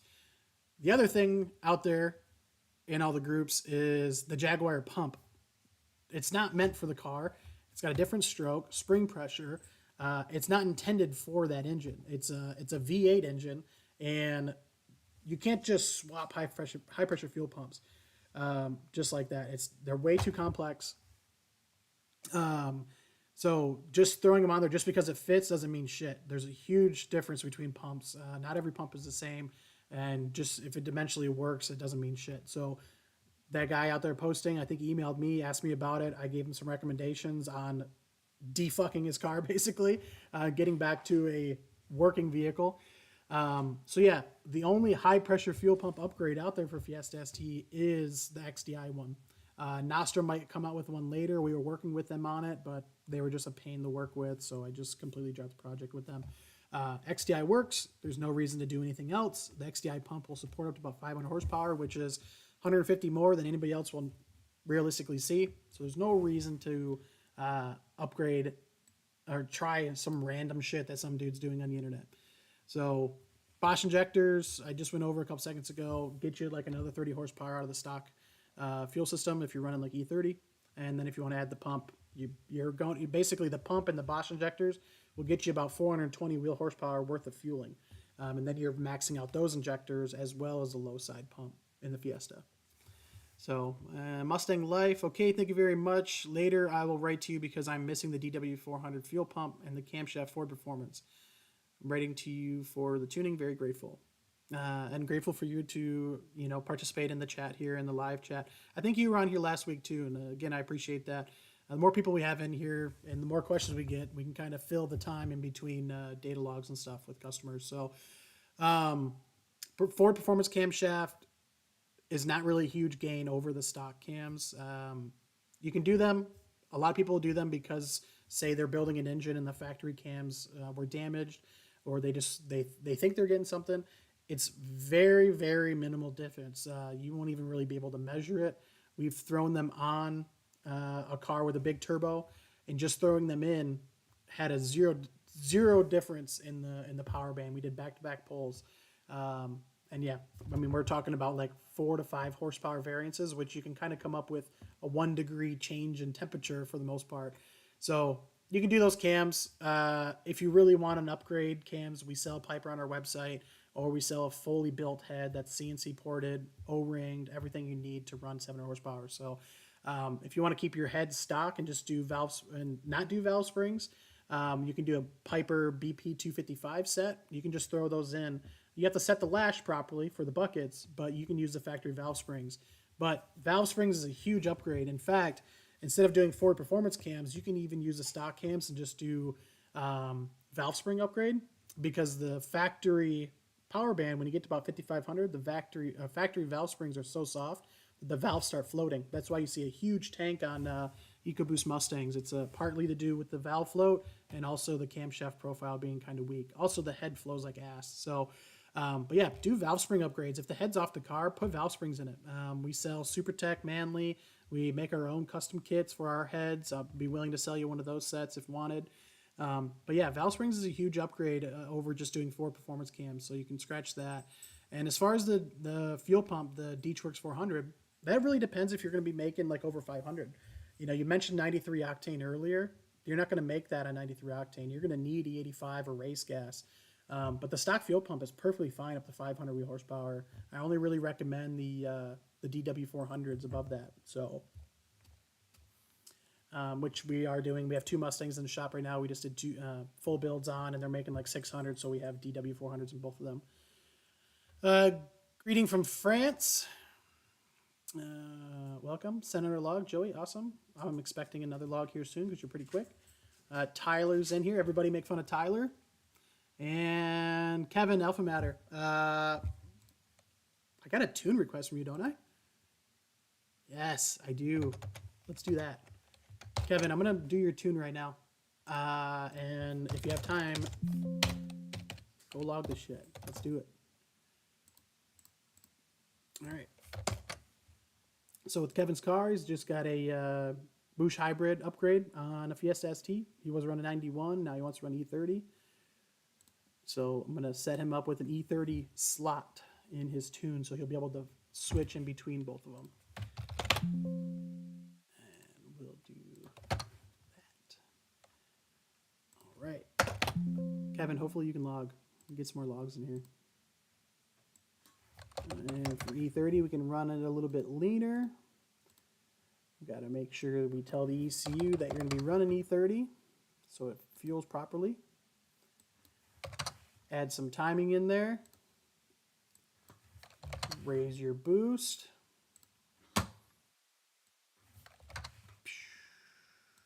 E30 is the best. And you got that soft wastegate on there. Damn it. I know you get, but we should be still fine. Yep, let's go with that. All right. Kevin, so on the tune I'm sending you, your E30 tune is going to be in slot 2. So after you flash, go to the gas station, mix E30, drive about 5 minutes to get that fuel mixed up, and then switch over to slot 2 and drive for about another 15-20 minutes to make sure you get that fuel mixed up and it's actually seeing E30 at the engine, because you got a bunch of fuel in the sending unit in the lines that take a minute to get out there. So drive for a few and then go ahead and do your logs and shoot them over. And because I explained it to you and you're watching, I'm not going to put too much in your email. I'm just going to put E30 tune attached. Log that shit.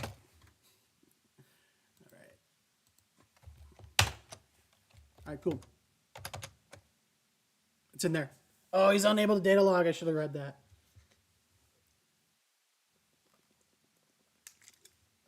Tyler, would you record a live stream dyno sessions? Yeah. We're going to be doing remote stream dyno sessions likely on Wednesdays. And if you want to do a live stream, like a local, like on the dyno here, because I know you're here in Minnesota, we can do something like on a Thursday and we'll live stream it just from a phone or something. I can't take this whole crazy setup with me. So, but yeah, if it's something you wanted to do, we could, but I know you're an ass and you switch to somebody else because I don't know why. I think we were busy or something, but whatever. If you want to do it, let's do it. And Kevin, he had an appendix removed. He's here for support. Okay, well, you got the tune. Log it when you can. Joey's got a new log. Let's see how he goes. Boom. Oh my God, I got 30 emails that just came in since we started the stream.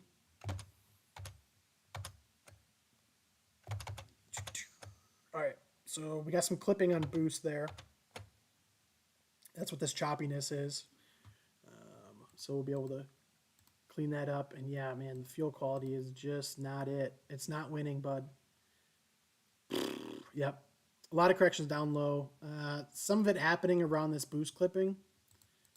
So we might have to make some adjustments there. But yeah, you're overshooting boost quite a bit up top there real quick. So we're going to pull boost down low. And boost is starting to come up top. But we're still really low. So this overshooting, not a big deal. You know, boost is still well within check, only seeing 23 PSI. So we just got to get this dialed down a little bit. So let's see where we're at. We're at around the 5 mark. All right, let's bring up Joey's tune here. This is one of the downfalls of 2018 Plus Mustangs is there's no custom boost control tables from Cobb. We get to use 100% factory boost control. Totally fine, you know, can work with it. It's a little bit more consistent doing it that way too, but the Cobb custom tables makes it so much easier. So much easier. So, bring boost down up here. Add some more boost up top because you're just under the limit. Plus you have that 91 fuel. Just terrible. Just terrible, buddy. I really wish it wasn't that bad. All right, so let's ramp this up so we get a nice smooth boost curve. Keep torque, you're on stock engine, so we keep torque a little bit modest down low, and then we ramp in all that boost up top as long as the timing can handle it. And I know it'd be more exciting if you see me making these changes, but these are things that I want to keep from certain people from seeing because we have spent a lot of time tuning these cars. We don't need somebody else just come along and start stealing a lot of the information that we put out there or that we do on our tunes. So, and looking at fueling, you're well within check. So we're good here. Just down low. We really got to get some, really need to pull some timing down low and hopefully keep everything up top. So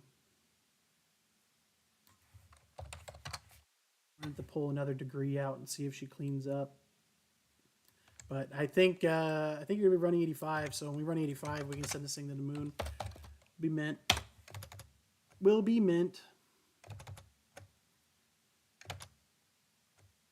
All right, that's all good. I'm also gonna, so I'm gonna raise our boost target. We're only looking about like 23 psi. Let's get you up to 24.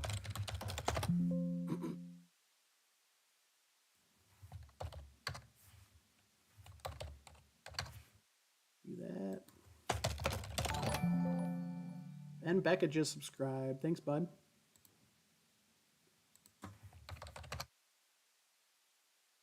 Hey, Joey, you got another tune in your inbox, bud. Go ahead and go log it.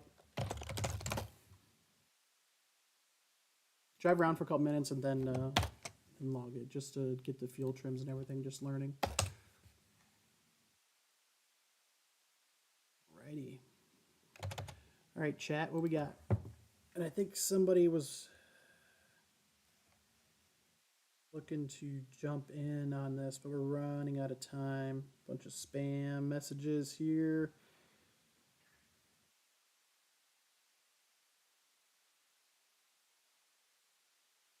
Nope. Looks like you'll get on next week's. All right. So chat, what we got? Any thoughts on Boostane? Do not use it. I'm going to bring up a window real quick. This is what you want. Race gas. This is the shit right here. So this is actually a local company to me in Minnesota. It's made here in the U.S. Boostane is not made in the USA. But a little quick story on Boostane. And for people that don't know, this is an additive that you put in a pump gas and you can raise the octane level. I've actually used race gas up to 700 wheel horsepower on EcoBoost setup. So it definitely works. Anybody that tells you otherwise is just stupid. So Arthur, sorry, I got sidetracked. So this stuff here, quick story. On my EcoBoost Mustang myself, way back in 2015, we did a 7163 setup on it. Like Joey here in the chat's car, I'm tuning. Did a 7163. I was running it on race gas, VP MS109, and E30, just kind of a mixture, switching in between. So when we got down to Florida to do a event, it was an EcoBoost shootout back in like 2016, I believe. I had Boostane with me, filled up with 93, and added Boostane to it, and the car just kept knocking. Even at the same level, I was running VP MS109 and even my E30 tune. So I added more, and I basically maxed out their chart for octane level increase. And just kept knocking, and they were saying there was a problem with my car, it wasn't the product, blah blah blah. So I drained the tank, I filled up with the E30. I did some pulls on it, and it was perfectly fine, no issues at all. So I drained that tank, and I filled up with VPMS 109 and cranked it up and maxed out the turbo, blah, blah, blah. When we got back, I switched over to race gas and mixed the same exact ratio. All right, Corey, I got your email. Mixed the same exact ratio, and I had no issues. I still made the same exact power as VPMS 109. And then a long time ago, if you hop on YouTube and search MA Performance EcoBoost Mustang, you'll see me tuning their black Mustang back in 2015. We ran race gas up to 650 on that car, and then I had another customer that made 704 on race gas. So this shit right here works. If you use the orange can, you can do about a half a can to a half tank, or a full can to a full tank. You know, I don't recommend running around with a whole bunch of it in your tank all the time. So I always do everything based on half tanks. So if you have a half tank at 93 and you put a half can of the orange in there, you're going to get about 100 octane. And that's way more than you need. You're going to be being able to run more than E30 power levels with that mixture. So definitely go with this stuff. You can buy it on their website. I sell it as well, but it's just kind of weird to ship because it's a chemical. So I would just order right through their website. And if you want your mixture to go just a little bit further, you can go the purple stuff that you see on the screen. That's just a little bit stronger formula. So you use less per mix, but it all equals the same pricing in the end. So it depends on if you just want to mix less. And don't get this shit on your paint. If you get on your paint, it's going to turn brown. It's not good. It also smells awful, like pure ass. So don't do that. They have a little let me see here. They have like a little filler nozzle deal. I don't know if they still have it or not. I know I have like a prototype one. They have a filler nozzle. Maybe give them a shout. It just snaps onto the top of the can and makes it easier to go in. And you'll have to use your factory filler nozzle plastic piece to put in the tank first. So, but yeah, anybody that doesn't have access to 85, you can totally use this stuff. Mix up to 105 octane with the orange stuff, and up to 110 octane with the purple stuff. Personally, I haven't needed more than orange stuff, and it's a little bit cheaper. You can see at the bottom here, 32 bucks per can, 35 bucks per can, blah, blah, blah. So shit's great. It's going to turn your spark plugs orange. It's going to turn your exhaust orange, but that's just normal. Run it for like one tank at a time. Run another tank of fuel, like 91 or E30 in between each time you use it. That was a long answer for a short question. Sorry.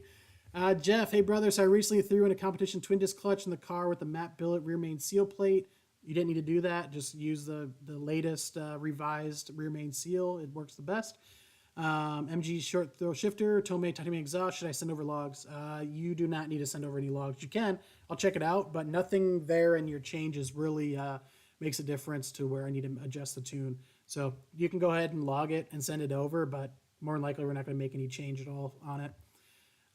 Exhaust is like no difference at all on these things. On EcoBoost Mustangs, a 500 horsepower car, we were running stock exhaust, and we took the stock exhaust off, and it only gained about 6 horsepower. I like 450 horsepower. It gained nothing running open down pipe. So your exhaust changes, not anything to worry about. Just run it. Barry, sup Adam. I have to say I love your work, and I study the crap out of your S280 turbo install. Yes, thank God. People need to watch that video because I have way too many people installing S280s and jacking it up and either having no boost control or way too much boost or way too less boost because the wastegate's stuck open. So anyways, I do have a question. I'm new to this whole tuning setup, mainly with aux fueling. How does that all work? Okay, so aux fueling, what we would do is we would tune your car for a pump gas setup first, 91 or 93. And then we go to the max limit. You're really not going to need 93 and aux fuel together. You'll just run 93 or even 91 with the stock fuel system. And then if you want to run E30 to E50 or more, I mean, you don't really need more than E50. I suggest E50 for these cars. Running 85, you're dumping way too much fuel in there, and the piston design is terrible. It can't handle all that fuel going in. So run E50 max. E40 is like the best sweet spot in the middle there. So we'll tune 91, 93 first, then we'll turn aux fuel. We'll test the system to make sure it's working properly. Then I'll send you a tune for the access port and the split second controller for you to flash after you mix your fuel. So once you mix your fuel in the tank, you still have all the old fuel in the sending unit. So you're going to need to drive about 5-10 minutes so it starts to mix. Then flash your tunes over, switch to your E50 tune, turn on your aux fuel, and then drive for about another 20 minutes to 100% sure that you're getting that fuel mixed properly. Then you do your logs and we make your changes. So Um, aux fueling is controlled by a second controller. It's not controlled through the cob, so we have to do two tunes. That's why you have to buy either a single or dual fuel tune from our site for the access port, and then you got to buy the add-on tune for E85 or aux fuel to do the split-second controller tuning. If you have more questions, please ask. How much do these cars make with an NX2 in meth? You're probably asking when I was doing the Mustang. About 420-ish on the stock engine. If you have a built engine, we can turn it up more. But that NX2, without any upgrades to it, just off the shelf with a wastegate actuator, is like a 460-ish horsepower turbo full tilt. We've made 500 on them, all boost, and we made 550 on them with 100 shot of nitrous. Obviously, you can see the turbo's choking up there because 100 shot only resulted in 50 more horsepower. So, and I'm talking way fast. Hopefully you got all that. Let's see here. What can be a cut in power when right turn, then in turn full send second gear? Everything ESC is off 5-second push, but I got cuts from 3,500 to 5,500. Depends. It can happen in third or fourth or fifth on highway stock RS. So a cut in power in second gear could be a ton of things. You could be, depending on the setup, if you can toss in your setup in the chat, that'd be awesome. But if you hold the ESC off for 5 seconds, I don't even think that's enough. You have to go until the bar goes across. It's usually about like 10 or something like that. Either way, if you're 100% off on it and you're getting cuts from 3,500 to 5,500, go back to last week's video, go around the 1 hour, 10-minute mark, I believe it was. I had a customer that was a similar issue, but he was making a little bit more power on 85. There's something that's called a anti-judder, anti-shutter. There's two in the ECU, and it'll cause a quick timing pull just randomly in the middle of a pull. And with that disabled or manipulated a little bit, it'll clean it up. Realistically, the best thing is if you're a customer of ours or you're not, become a customer of ours. Let's do a data log of that specific issue happening, and then I can tell you more there. But you could be running out of fuel. You could be just getting straight up knock from fuel quality. The plugs could be wrong or gapped improperly. So it could be a ton of things. I really need to see a data log to really tell you more, but I'm going to guess that it's probably the anti-judder, anti-shutter shit that Ford has in theirs, and it's all for drivability. So, and it's more for like down low stuff, but for whatever reason, it randomly kicks in up top when you're making good power. So, but toss your setup in the chat, and then maybe something else sticks out to me. And Arthur, any idea where your Focus ended up? I have no idea. I have no idea. I went to Ohio, I think, and then went to a dealer maybe. And then from there, somebody emailed me about it and then just disappeared. I don't think they ever replied. So I have no idea where your car's at. Plugs changed. Octane 98, 100, 102. Is that Octane or Ron? Are you overseas? It sounds like it. If you're 98 Ron, 100 Ron, 102 Ron, that's about equal to 93. So shoot me an email, tuning@adamtune.com, and then just put your screen name and say that you're in this chat, and then I'll just have you set up a data log, even if you're not a customer right now, and I'll have a look at it real quick, and then if we can fix it, you can hop on our site, buy a tune, and we'll fix it. Mustang Life, what direction injection pump do you recommend? Before we get into that, I bet you Corey's just sitting there waiting for you to look at these logs, and he sent way too many. Hopefully you did them right, because now I got 3 of them. Oh, that is not a log, buddy. That's just you sitting there. Look at RPM 0. So that's a no-go there, bud. From Minnesota, so I talk like that. All right, this is a good log. Awesome. All right, so Focus RS. 93 octane. It's got our W400 kit, so that's a drop-in filter, access port, spark plugs, wastegate actuator, and ETS intercooler for Focus RS. So take a look at boost here. We are right on target, right off the rip, and that's because I tune about 8 billion of these cars. So we're talking about 25 PSI is about our target, so we can bump that up a little bit. You're just a hair short. And Joey, I see your message, sent log.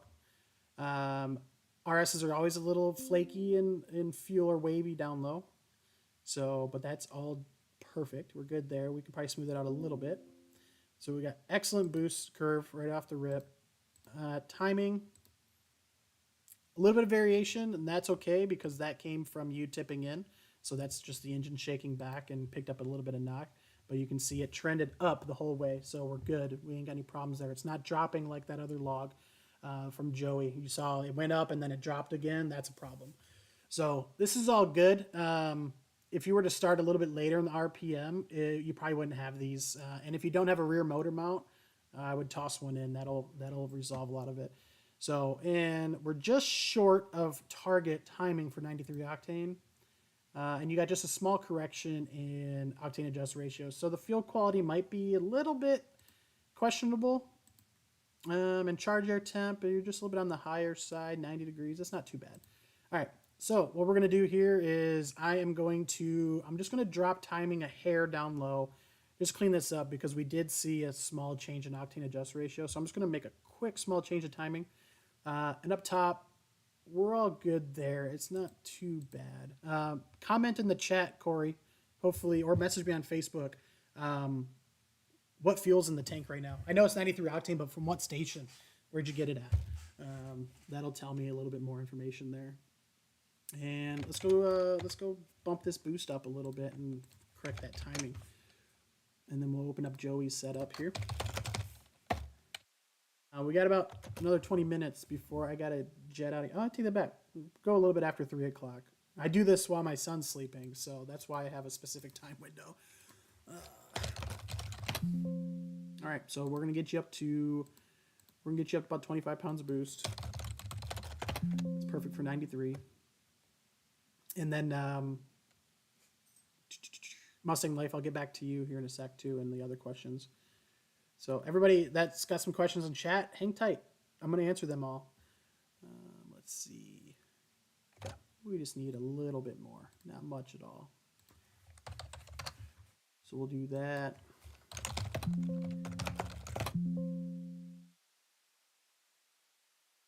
Make a quick adjustment to timing for Corey.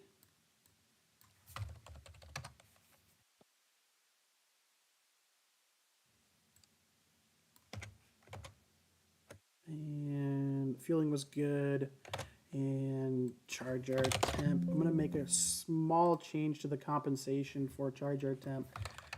It's a little bit aggressive, so it's pulling timing up the top. We can just add that back in there. Did that. Corey, hopefully you're watching, bud. You got a new email.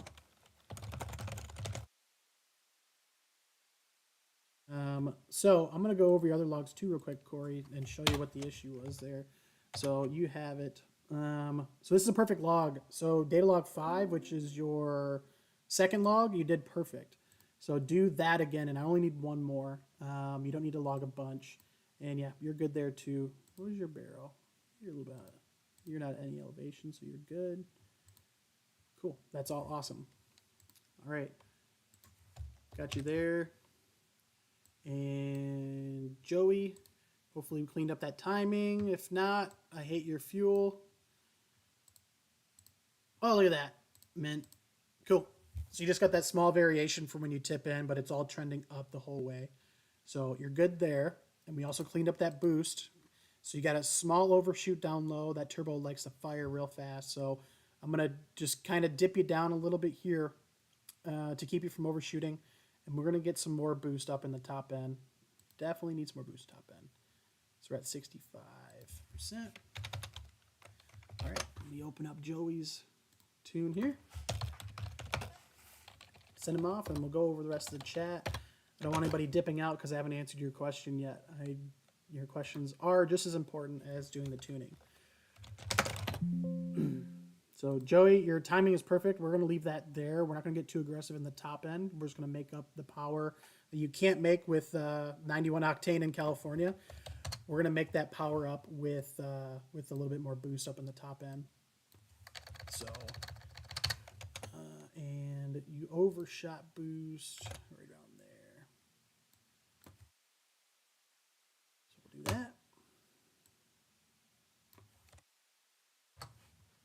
And raise some boost up. through the mid-range. You need some boost in the mid-range, and you need some boost definitely in the top end. This car's top end is terrible. And fueling, all good. This is actually a traction control event right here. So you went from 11.7 target to a 14.7. You got a little bit of traction control kicking in right there, but not much, not enough to be a problem. So you're good. Joey, there is a new email in your inbox. And thank you for being quick. You must live near a nice open road. All right, going back to it. What direct injection pump do you recommend, XDI or Nostrum? XDI 100%. Nostrum pump is good. Their pump flows a little bit more for their like lower end one. It's like a 50% or something like that. And XDI has a 35%.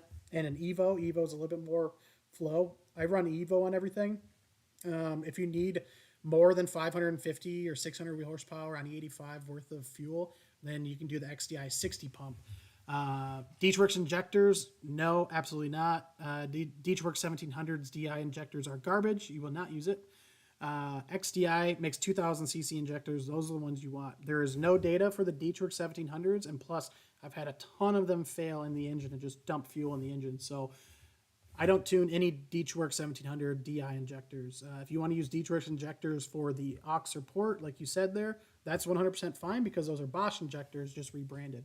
So you're good there. If you're running port injection and an XDI pump and a low side pump, you have enough fuel for 600 horsepower right there. So if you add the DI injectors, you could honestly just take port injection off and you can run up to about 550, 600. So, but with that comp turbo, you're not going to make that much power anyway. So you'd be fine with just port injection and then keep the stock high pressure pump in the injectors. You want to do a built block? Yep. We ship our blocks worldwide. So if you want one of our built engines, just shoot me an email and we can get a quote on it for you. Have you tuned any Focus ST with the Garrett PowerMax Turbo on E30? If so, what kind of power? Hutch. So the Garrett PowerMax Turbo is basically a stock replacement. There's like 10 more horsepower max in that turbo. It's intended to be a factory replacement turbo, basically. So you're not going to see much more power. Like I said, 10 max. The wheel sizing is small. The turbine housing and compressor housing are the limitations on that turbo. That's why a lot of hybrid Focus ST guys are not making that much more power over stock. So, yeah, it's just not worth it. If your turbo is taking a shit, just upgrade it to an actual upgraded turbo. Like best turbo, in my opinion, for a Focus ST is a Garrett G25 550 or a 660. Either one. Those are perfect. They spool hella fast. And even on stock fuel system E30, like Tyler's car, he's actually in this chat right here. He has that turbo we installed for him and tuned on the dyno on stock fuel system E30. I think he made like 380 or something like that. Tyler, you remember. Post it in there.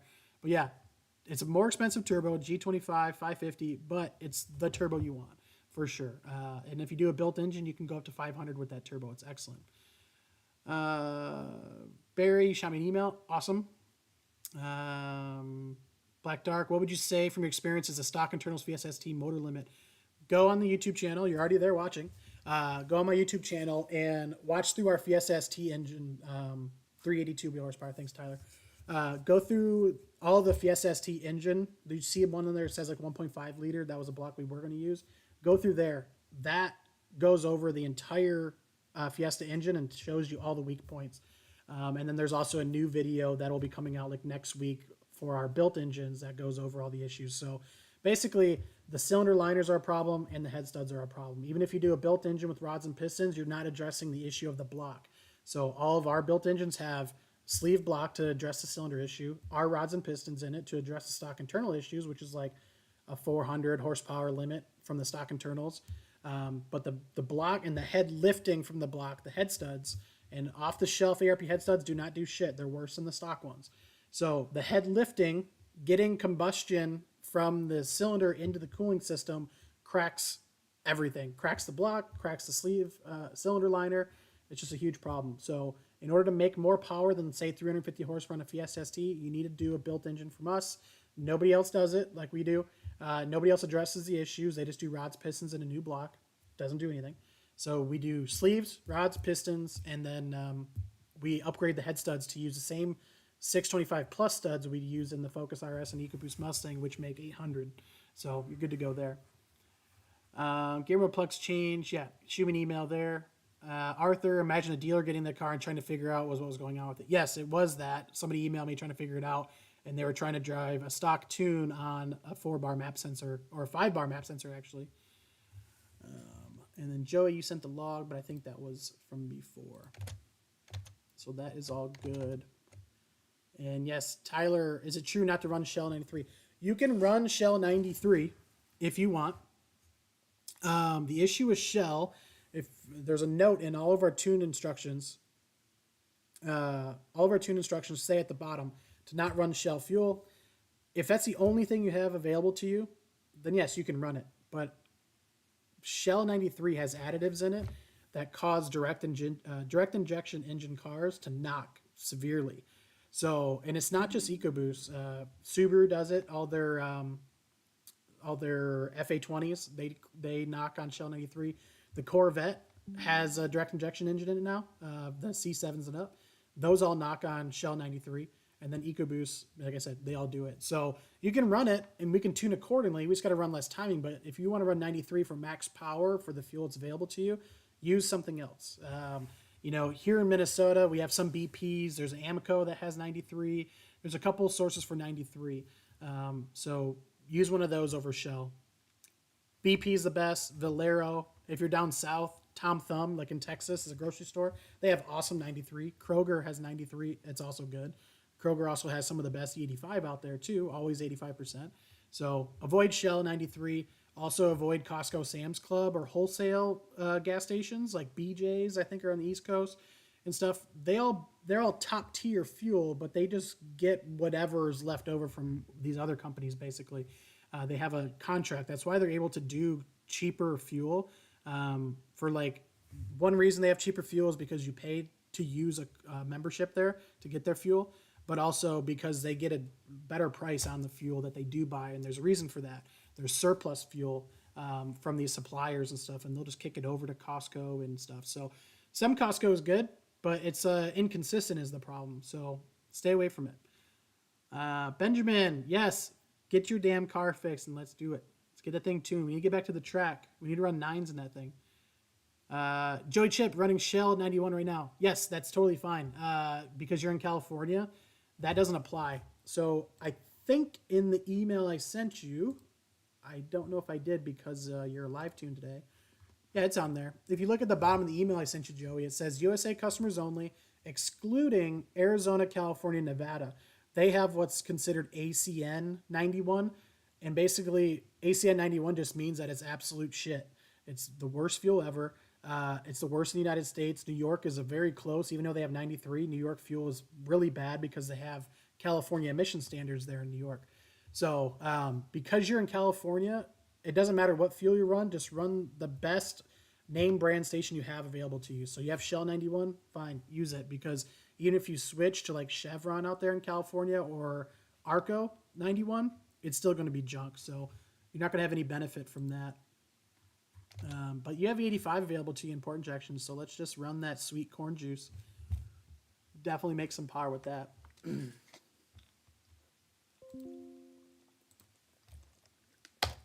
Blah, blah, blah. All right. More questions in chat. Joey, I'm waiting on you, bud. Let's open up another log from a customer. Let's pick an interesting one.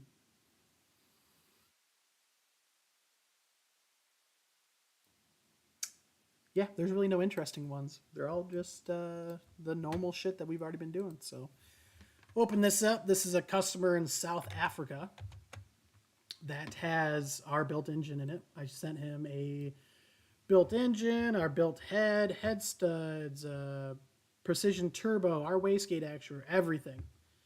So this thing's fully set up, but he's only on 94 right now because we had to send back the XDI pump. It had a small issue that they're fixing. So yeah, we're just kind of getting a conservative tune on this thing, but it's pretty cool to see our engines all the way out in South Africa. We have a ton in Australia. We have a ton in China. Surprisingly, we shipped a ton. Shipped 5 engines at once to China, to a bunch of guys over there with Focus RSs and Mustangs. So those are some of my good customers. I really like those guys over there. They're willing to spend the money. They don't care how much it costs to get over there, and they're always just super nice. Everybody says I'm an asshole. It's because of a lot of people I deal with too. So, but the Chinese customer base is amazing. I wish I could have a ton more of them. So anybody that's in the U.S. and just heard that, you should be nice. It'll make me in turn be nice as well. So I opened up a log and I didn't switch the screen. So yeah, here we go. My bad. I'm still getting used to this shit. So blue line is target, red line is actual. So we're dropping a little bit of boost in the top end. Fueling is good. So what I like to do on these NX2s, if you guys were watching earlier, I had another log from NX2 customer. You saw the boost dip down and then come back up. I said that usually happens with a stock actuator, but if you have one of our actuators on it, it's called the hot sauce actuator. It's meant for big power stuff. You don't have that dip, and this is that showing that exactly. So we have much faster spool too. That other car spooled peak torque, same boost was around 4,100, 4,200. This car is hitting it at 3,700. So we're getting way faster spool with our wastegate actuator, and we don't have that dip there. So for this, because it's 94 octane and not that great a quality fuel down there in South Africa, it's okay. We're running just conservative timing, but you can see some correction up there, that pink line. So that's cylinder 1 dropping down. So and it's just one cylinder, but I saw right there cylinder 3 also had a drop. So I'm just going to pull timing back a hair because we are raising boost in the top end. So you can see boost is a little low from target. So because I'm raising boost, that means I'll probably get a little bit more knock. So I need to offset the timing a little bit. So I'm going to bring up this customer here, get him a little bit of boosties. And Joey, I saw your message. And Corey, I saw your message. So I will check out your logs here in a sec. I just want to get this customer's tune sent off to him.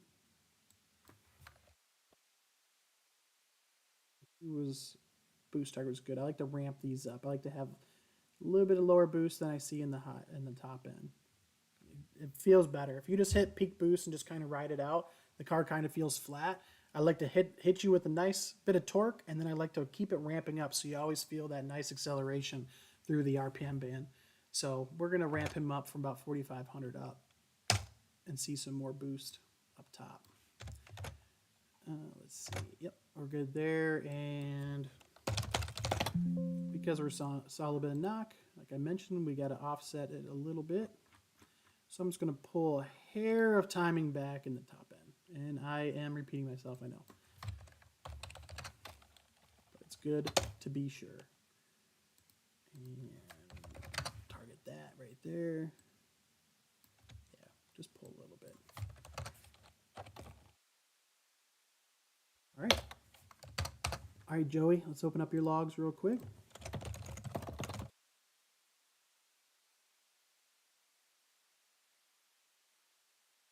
I'm making faces when I type because I type really fast. And I probably like push my lips together really tight. If anybody watches Silicon Valley, Richard Hendricks does that. It pushes his lips really tight and they turn white. I do that sometimes. Joey. All right. Crossing fingers for some good boost up top there, Joey. Getting nice and flattened out. And would it be good? See, earlier I mentioned here, your wastegate spring pressure is a little soft. And this is why we have this little bit of choppiness here and why we have a little bit of wave. So the wastegate's struggling to close to keep the turbo spooled up. So when the wastegate opens up just a little bit and it's just allowing a little bit of boost, the spring pressure is so soft that the wastegate arm does this. So that's where you have that variance right here in the log, right in this. So if you had a higher spring pressure, this boost would be like flat. And we'll just see if we're clipping anywhere. So yeah, so we're not clipping, we're not hitting target just yet. We got a little bit of overshoot down low. This turbo is really, really small, so it's always gonna happen. So I don't want it to be too soft down low, like rounded off. here, I want to hit that nice torque down though so you feel it. So we're going to let it overshoot a little bit here. The throttle's doing its job, closing it out to prevent super overboost. Joey, we're getting kind of close to the end here. So let's do that. You said you can tighten it up. Let's add, man, on that turbo, it's such a pain in the ass. It's almost worth just pulling it out and doing bigger springs. Well, I guess you could, because I'd say for now, if you don't want to change the springs, I know getting to that actuator on that turbo is just a fucking pain in the ass. Go ahead and add like another 2 millimeters of preload to it, and then just go ahead and log with the same tune that you have right now. And then let's just make sure that your timing is still being nice. Yeah, we have some very, very small corrections in here. They're mostly consistent. And your knock octane adjust ratio. Yeah, it's already accounted for a little bit of knock that you saw previously, but not much. So we're good with that. I'm good where the timing's at. I'm good where the fuel's at. I'm not okay with where the boost is at. So the wave in there, it's just too soft for that turbo. It has a ton of turbine pressure, like I said earlier. So let's go ahead and add, like I said, 2 millimeters of preload. It's going to be hard to measure on that, but basically what you'll do is loosen up the back nut all the way, and then take the inside nut and move it in towards the canister about 2 millimeters, and then tighten that back nut back up to it, because it's got a straight through bar, and I'm not going to put my finger through this hole I just made. So let's go ahead and do that, and let's see where you're getting results, and then we'll make some changes from there. But we're pretty much kind of pushing it for 91 already. I just want to see boost get flat and then get a little bit closer to target. Target's still fairly low because of your field quality. So let's do that preload adjustment and have you log again. And we'll probably just go over that during the week, unless you want to wait until next week. But I say we just kind of finish this tune up through the week, and then on Sunday we can do your 85 tune through here as well. And I'm gonna sneeze. Excellent. Let's see. Ben, you have 85, yes. Tyler, I had my heart surgery in 2 weeks, and after I'm recovered, let's get my car back on the dyno with your sauce. Okay, sounds good. We'll get you on the dyno. Joey, got your log. And Mustang Life, my goal is 10 9s or 10 5s with my modifications, but I'm willing to listen to suggestions. What year EcoBoost Mustang do you have? Mustang Life. Also, if you can just tell me your first name, I'd like to go by your first name too instead of Mustang Life. So my PR guy, my Puerto Rican dude, tell me what year your Mustang is, if it's an auto or manual, and what fuel ultimately you're going to run those times. And then I can kind of give you an idea of what you're going to need to hit those numbers. Because you actually have one guy in here, Benjamin. He's already gone 10.6s on a stock engine that we tuned. So we know the recipe for getting down into those mid-10s. So we'll just get you on the right path there. And Eric, whoever asked about the Garrett Power Max, hopefully in a week or two, we will do my tune during one of these sessions. Yeah, it'd be cool if we could tune your car eventually, Eric, because I know you haven't been without your car for 2 years now. So yeah, let's get that car on here. Let's get it tuned up. And yeah, the Power Max, what we'll do is, because it's, like I said, it's just barely better than stock. What we'll do with your car, Eric, is I'll overlay some logs that I have for a stock turbo Focus ST with the same setup, same fueling and everything. And we'll just see, how much difference there is. You'll probably see a little bit more boost up top, but because the housings are so restrictive on that turbo, it's probably not going to translate into a lot of power. So we can get 25 PSI flat on a stock turbo Focus ST instead of tapering it down, but the power doesn't change because there's no airflow behind it, no volume. So it's no bueno. That's my extent of Spanish there. And we'll finish up this week and do 85 Sunday. Yeah, I think it's an excellent idea. Today's session, for anybody that was joining for the tuning side, to watch is free, obviously. The streams are always going to be public. I'm not going to do any subscription or any bullshit like that like other YouTube channels do. So you can always watch for free and participate, and get questions, answers, and all that good stuff. But to get a live tuning session starting next week, it's going to be $30. Joey, you were here today, so we're going to take care of you for next week as well. And that goes for you too, Corey. We'll probably have to continue tuning through the week, and then if you want to do a different tune on Sunday next week, you're totally good too. You don't have to worry about paying the $30 for next week's session.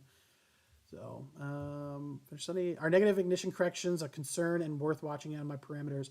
So, negative correction is in relation to on your car because it's an 18 plus. You have COM, KOM, knock octane modifier.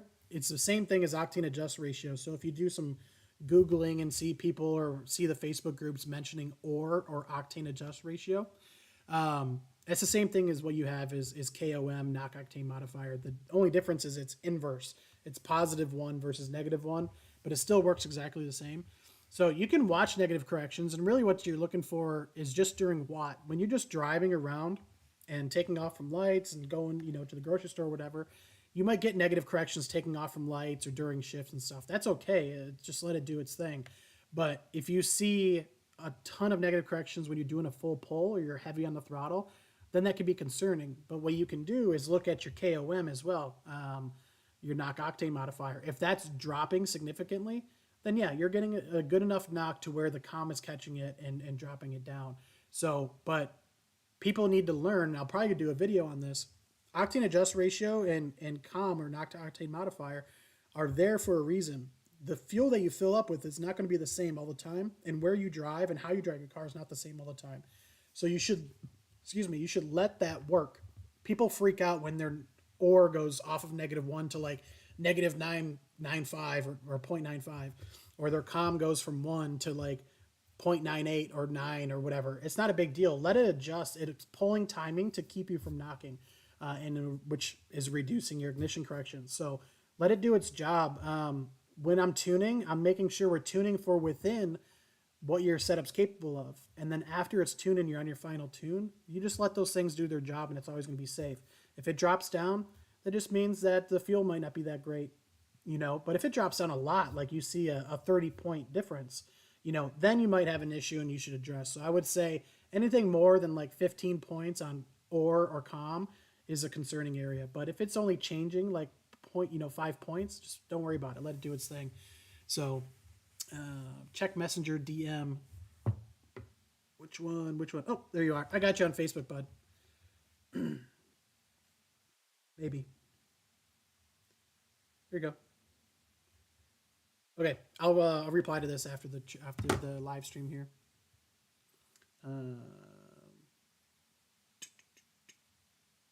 Yep. Okay. Yeah, you just messaged me. Email would be better, but we'll take care of it through Facebook Messenger. So I'm gonna do one more log here. And Joey, hopefully that answered your question. I kind of went off with it, and that's what I always do. I'm just a nerd when it comes to this stuff, so I talk too much. That's how I was able to fill 2 hours worth of nonsense. And let's see. See if we got any new emails from Corey or Joey. Probably not.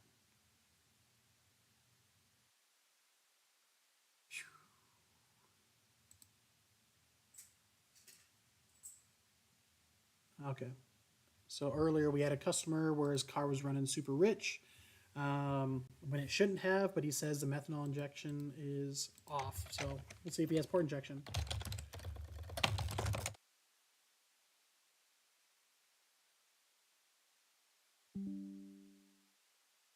Take care of that.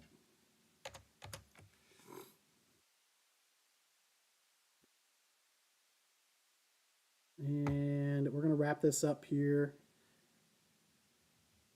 And Corey will continue on with yours next week. And I'm going to move you to my not spam folder. I got about 800 people in my spam folder. All right. Well, I am going to do,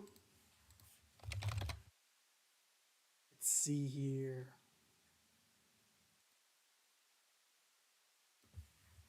I'm going to pick EcoBoost Mustang. Real quick on here. Yes, I got tons of messages and stuff. I'm just going to see through here if there's any good questions I should answer here. I can point people back to this video. Questions. Hey, that's me right there. Nice, nice. That's a Mustang. Yeah, not too many questions on there. Just a bunch of people showing off their shit. And good for them. Good for them.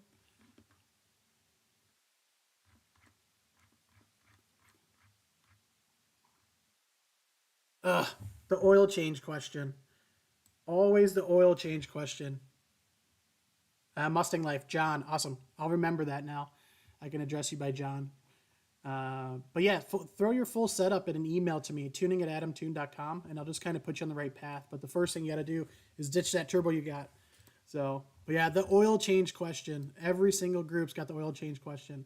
If you have a stock engine car, it doesn't matter what oil you run. You can run the Ford factory synthetic. You know, comes in a red bottle, use the OEM filter. You're not getting any benefit out of it. You know, if you're running a built engine, that's when you need to be more concerned about the oil that you choose for your engine. So I'm not going to get too in depth with it, but stock engine, run the factory oil. If you are brand loyal to something else, then just run whatever the hell you want. You don't need to ask other people because realistically, all that matters is that you have the right oil weight in it and, you know, or near, because the EcoBoost engines can run a couple different weights. Even from the factory, they run a couple different weights. But yeah, run the factory shit. You're not going to make a huge deal out of it. Once you go built engine, then start looking into your AMS oils, your liquid moly and stuff. Personally, I use liquid moly and AMS oil for everything. Even with stock engines, it's just because I have it in stock in my shop. So I use it for the cars, you know, my own built engine cars and even my daily drivers and stuff. So oh, Joey Chip, you're the billet block guy. I just connected it. Oh, billet block.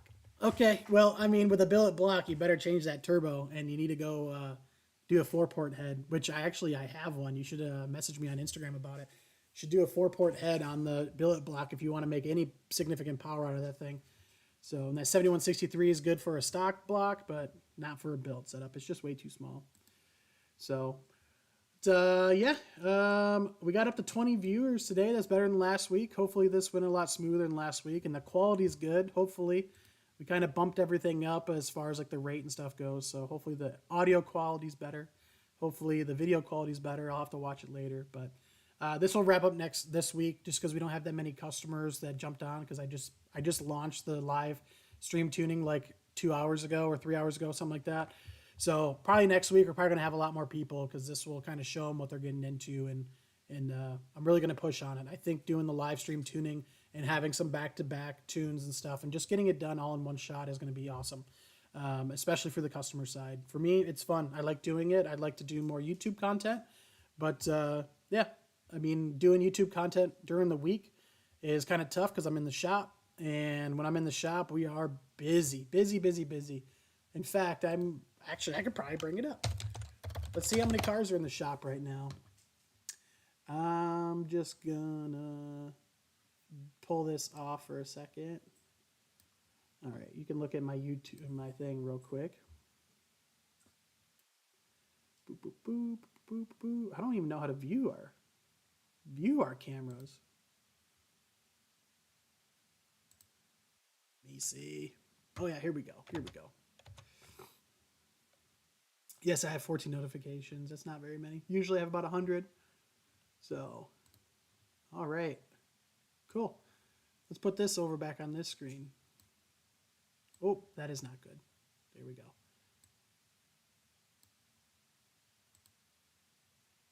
I think I might have broken it.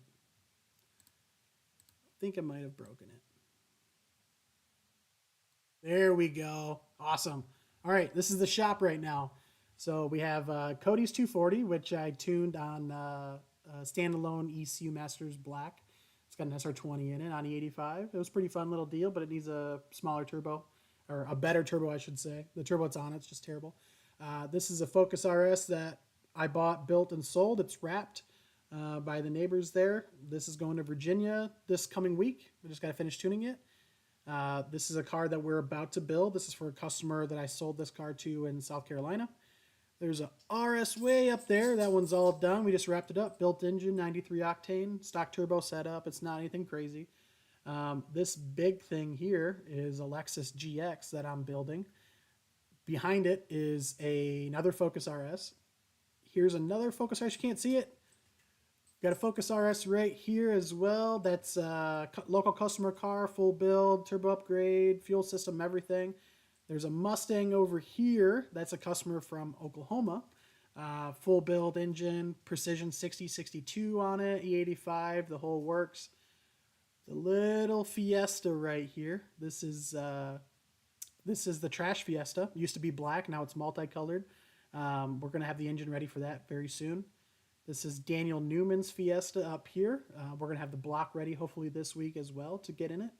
Underneath it's a Subaru, and then back here in the corner you can't see it. I have a '86 Mustang SVO with a 2.3 EcoBoost swap and a 6R80 trans that we're going to be hopefully setting the fastest EcoBoost time in the world. And it's going to be an awesome chassis. The Fox body is obviously known for being fast. It's super light, even right now with a stock engine, stock tune on a 93 octane. Has no mods, just a intercooler and a drop-in filter. It's gone 11s already on street tires. So radials, crank up the boost on a stock turbo stock engine setup, it's probably going to go 10s. Then when we do a full build and everything on it and cage it and all that good stuff, shoot for some 8s.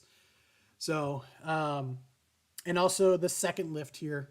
This is EcoBoost Mustang, fully built, NX2, XDI fuel system, cage, twin disc clutch, all the good stuff. So, and yeah, Ben Packer, he's tuned in. His Fiesta ST's outside. We're going to do a quick axle seal on it. I'm also going to take it for a rip and make a small change to the tune.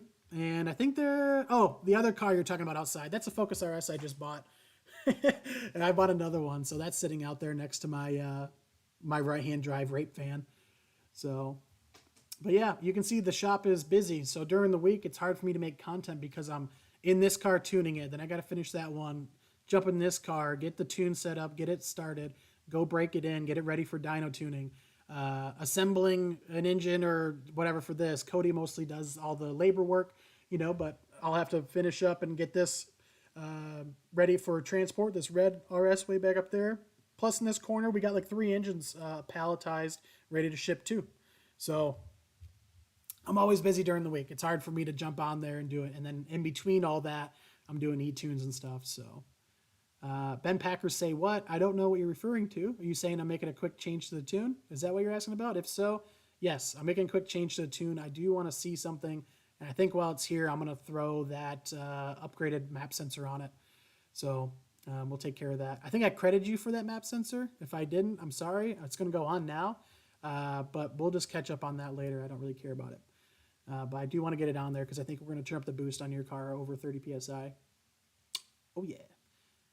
Just woke up for third shift. We'll have to try and catch the next one. Just installed War stock manifold. Okay, good. Will stuff is awesome. Poured in V-band with a 2860 from you. Can't wait to get new logs for you. Awesome. Yeah, we'll definitely do that. Should definitely hop on next week's. Read the post that I put on Facebook today to make sure you guys get all set up for next week's log. So there's just a little drop down on our website to get in. Yes, I did credit. Yep, see, I'm honest about it, so I did credit you on it, but now you got to pay for it.